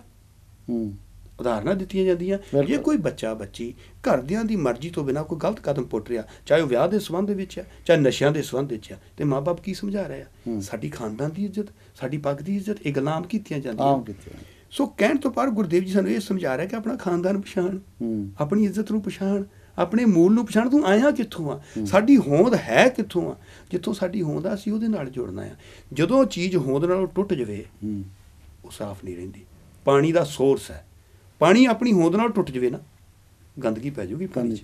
ਜਿੰਨਾ ਚਿਰ ਪਾਣੀ ਵਗਦਾ ਆ, ਉਹਨਾਂ ਚਿਰ ਉਹਦੇ ਵਿੱਚ ਚੱਲਦਾ ਰਹਿਣਾ। ਸੋ ਕਹਿਣ ਤੋਂ ਭਾਵ ਕਿ ਮਨ ਨੂੰ ਉੱਧਰ ਲਿਜਾਣਾ। ਭਾਈ ਰੇਸ ਮਨ ਕੋ ਸਮਝਾਏ, ਇਹ ਮਨ ਆਲਸ ਕਿਆ ਕਰੇ, ਗੁਰਮੁਖ ਨਾਮ ਧਿਆਏ। ਨਾਨਕ ਮਨ ਸਮਝਾਈਏ, ਗੁਰ ਕੈ ਸ਼ਬਦ ਸਲਾਹ। ਸ਼ਬਦ ਦੀ ਸਿਰਫ ਸਲਾਹ ਨਾਲ ਮਨ ਨੂੰ ਜੋੜ। ਅਸਲੀ ਗੱਲ ਮੋੜ ਕੇ ਕੇ ਆਪਾਂ ਜਿੱਧਰ ਦੀ ਮਰਜ਼ੀ ਵਿਚਾਰਾਂ ਕਰਕੇ ਆ ਜਾਈਏ, ਗੱਲ ਉੱਥੇ ਆ ਕੇ ਟਿਕਦੀ ਆ ਕਿ ਕਲਯੁਗ ਦੇ ਵਿੱਚ ਸ਼ਬਦ ਗੁਰੂ ਜਿਹੜਾ ਆ, ਉਹੀ ਇੱਕ ਸਾਨੂੰ ਸੇਧ ਦੇ ਸਕਦਾ, ਉਹੀ ਥੰਮੀ ਹੈ। ਦੂਸਰੇ ਜਿਹੜੇ ਖੁਦ ਦੇਹਧਾਰੀ ਗੁਰੂ ਆਪ ਇਹਨਾਂ ਜਾਲਾਂ ਦੇ ਵਿੱਚ ਫਸੇ ਆ, ਜਿਹੜੇ ਆਪ ਨਰਕਾਂ ਦੇ ਵਿੱਚ ਫਸੇ ਆ, ਉਹ ਸਾਨੂੰ ਇਸ ਜਾਲ ਦੇ ਵਿੱਚੋਂ ਬਾਹਰ ਨਹੀਂ ਕੱਢ ਸਕਦੇ। ਉਹਨਾਂ ਨੂੰ ਭਾਈ ਸਾਹਿਬ ਜੀ ਲਾਲਚ ਆ, ਜਿਹੜਾ ਫਸਣ ਵਾਲਾ ਹੈ ਨਾ, ਹਾਂਜੀ, ਉਹ ਸੁਚੇਤ ਰਵੇ, ਉਹਨੇ ਆਪਣਾ ਆਪ ਨਸ਼ਟ ਕਰ ਲੈਣਾ। ਪਰ ਸਾਡੀ ਵਿਵਸਥਾ ਇੱਦਾਂ ਦੀ ਹੋ ਚੁੱਕੀ ਆ ਕਿ ਅਸੀਂ ਸੁਚੇਤ ਹੋਣ ਵਾਲੀ ਗੱਲ ਸੁਣਨਾ ਨਹੀਂ ਚਾਹੁੰਦੇ, ਅਸੀਂ ਉਹੀ ਢੰਡੋਰਾ ਜਿੱਦਾਂ ਰਸਾਂ ਵਾਲੀ। ਮੈਂ ਤਾਂ ਸਾਰੀ ਖਲਕਤ ਨੂੰ ਇਹ ਬੇਨਤੀ ਕਰਦਾ ਹੁੰਦਾ ਵੀ ਇੱਕ ਵਾਰੀ ਦੂਸਰੇ ਧਰਮਾਂ ਵਾਲੇ ਲੋਕ ਵੀ ਇੱਕ ਵਾਰੀ ਸੱਚੇ ਪਾਤਸ਼ਾਹ ਸਾਹਿਬ ਸ੍ਰੀ ਗੁਰੂ ਗ੍ਰੰਥ ਸਾਹਿਬ ਜੀ ਨੂੰ ਸੰਪੂਰਨਤਾ ਦੇ ਨਾਲ ਪੜ੍ਹ ਲਓ। ਇੱਕ ਵਾਰੀ ਆਪਣੀ ਜ਼ਿੰਦਗੀ ਦੇ ਵਿੱਚ, ਇੱਕ ਵਾਰੀ ਜ਼ਿੰਦਗੀ 'ਚ ਤੁਸੀਂ ਪੜ੍ਹ ਲਓ, ਫੈਸਲਾ ਤੁਹਾਡੇ ਹੱਥ। ਪੜ੍ਹ ਲਓ, ਮੰਨ ਲਓ, ਆਪਣਾ ਆਪ ਅਰਪਣ ਕਰ ਦਿਓ। ਇੱਕ ਵਾਰੀ ਅਰਪਣ ਕਰਕੇ ਦੇਖ ਲਓ ਇਹ ਬੰਦਾ ਜ਼ਿੰਦਗੀ ਦੇ ਵਿੱਚ, ਤੇ ਸ਼ਾਇਦ ਉਹਦਾ ਪਾਰ ਉਤਾਰਾ ਹੋ ਸਕਦਾ। ਸਿਰਫ ਵਿਚਾਰ ਹੀ ਲੈ ਲਵੇ ਨਾ, ਇੱਕ ਵਾਰੀ ਵਿਦਵਾਨਾਂ ਨੇ ਦਿੱਤੀ ਹੋਈ ਆ, ਉਦਾਂ ਤਾਂ ਗਾਧ ਬੋਧ ਆ ਬਾਣੀ, ਉਹਦੇ ਕੋਈ ਵਿਚਾਰ ਨਹੀਂ ਕਰ ਸਕਦਾ। ਤੁਸੀਂ ਇੱਕ ਵਾਰੀ ਵਿਦਵਾਨਾਂ ਦੀ ਵਿਚਾਰ, ਚਾਹੇ ਇੰਗਲਿਸ਼ ਦੇ ਵਿੱਚ ਚਾਹੇ ਪੰਜਾਬੀ ਵਿੱਚ ਜਾਂ ਹੋਰ ਲੈਂਗੁਏਜ 'ਚ ਆ, ਉਹਦੀ ਇੱਕ ਵਾਰੀ ਵਿਚਾਰ ਪੜ੍ਹ ਲਓ, ਤੇ ਮੈਂ ਦਾਅਵਾ ਕਹਿਣਾ ਕਿ ਉਹ ਵਿਅਕਤੀ ਕਦੇ ਵੀ ਛੱਡ ਨਹੀਂ ਸਕਦਾ ਗੁਰੂ ਗ੍ਰੰਥ ਸਾਹਿਬ ਜੀ ਨੂੰ। ਉਹ ਕਹੂਗਾ ਕਿ ਰਹਿਬਰ ਹੀ ਇਹੋ, ਇਹ ਸਾਡੀ ਮਾਣ ਹੈ ਸਾਨੂੰ ਇਸ ਚੀਜ਼ ਦੇ। ਧੰਨ ਹੈ ਮੇਰਾ ਸਤਿਗੁਰੂ, ਤੇ ਧੰਨ ਹੈ ਸਤਿਗੁਰੂ ਜੀ ਨੂੰ ਮੰਨਣ ਵਾਲੇ ਗੁਰਸਿੱਖ। ਗੁਰੂ ਪਾਤਸ਼ਾਹ ਕਿਰਪਾ ਕਰਨ, ਸੱਚੇ ਪਾਤਸ਼ਾਹ। ਅੱਜ ਦੇ ਇਸ ਤੂੰ ਹੀ ਤੂੰ ਦੇ ਪ੍ਰੋਗਰਾਮ ਵਿੱਚ ਅਸੀਂ ਆਪ ਜੀ ਨਾਲ ਕੁਝ ਵਿਚਾਰਾਂ ਸਾਂਝੀਆਂ ਕਰਨ ਦੀ ਕੋਸ਼ਿਸ਼ ਕੀਤੀ ਹੈ ਕਿ ਅਸਲ ਵਿੱਚ ਜਿਹੜੀਆਂ ਵੀ ਸਾਡੀਆਂ ਗਿਆਨ ਇੰਦਰੀਆਂ ਹੈਗੀਆਂ, ਜਿਹੜਾ ਸਾਡਾ ਸਰੀਰ ਆ, ਜਿਹੜੀ ਸਾਡੀ ਆਤਮਾ, ਜਿਹੜਾ ਸਾਡਾ ਮਨ ਆ ਸਾਡੇ ਵਿੱਚ,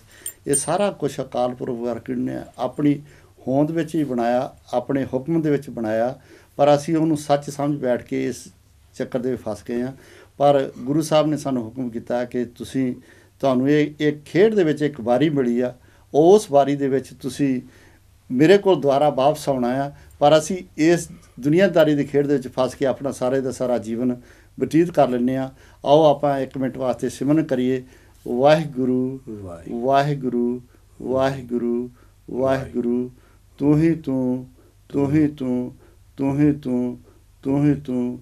ਵਾਹਿਗੁਰੂ ਤੇਰਾ ਸ਼ੁਕਰ ਹੈ, ਵਾਹਿਗੁਰੂ ਤੇਰਾ ਸ਼ੁਕਰ ਹੈ, ਵਾਹਿਗੁਰੂ ਤੇਰਾ ਸ਼ੁਕਰ ਹੈ।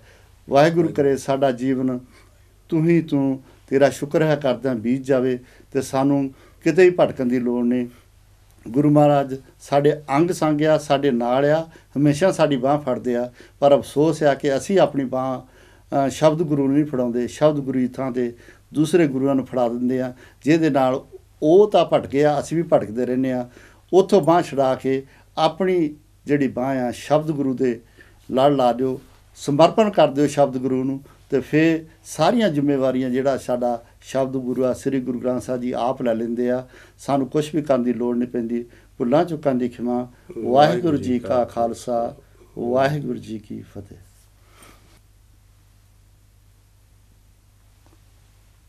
ਵਾਹਿਗੁਰੂ ਤੁਹਾਨੂੰ ਹੋਰ ਚੜ੍ਹਦੀ ਕਲਾ ਬਖਸ਼ੇ।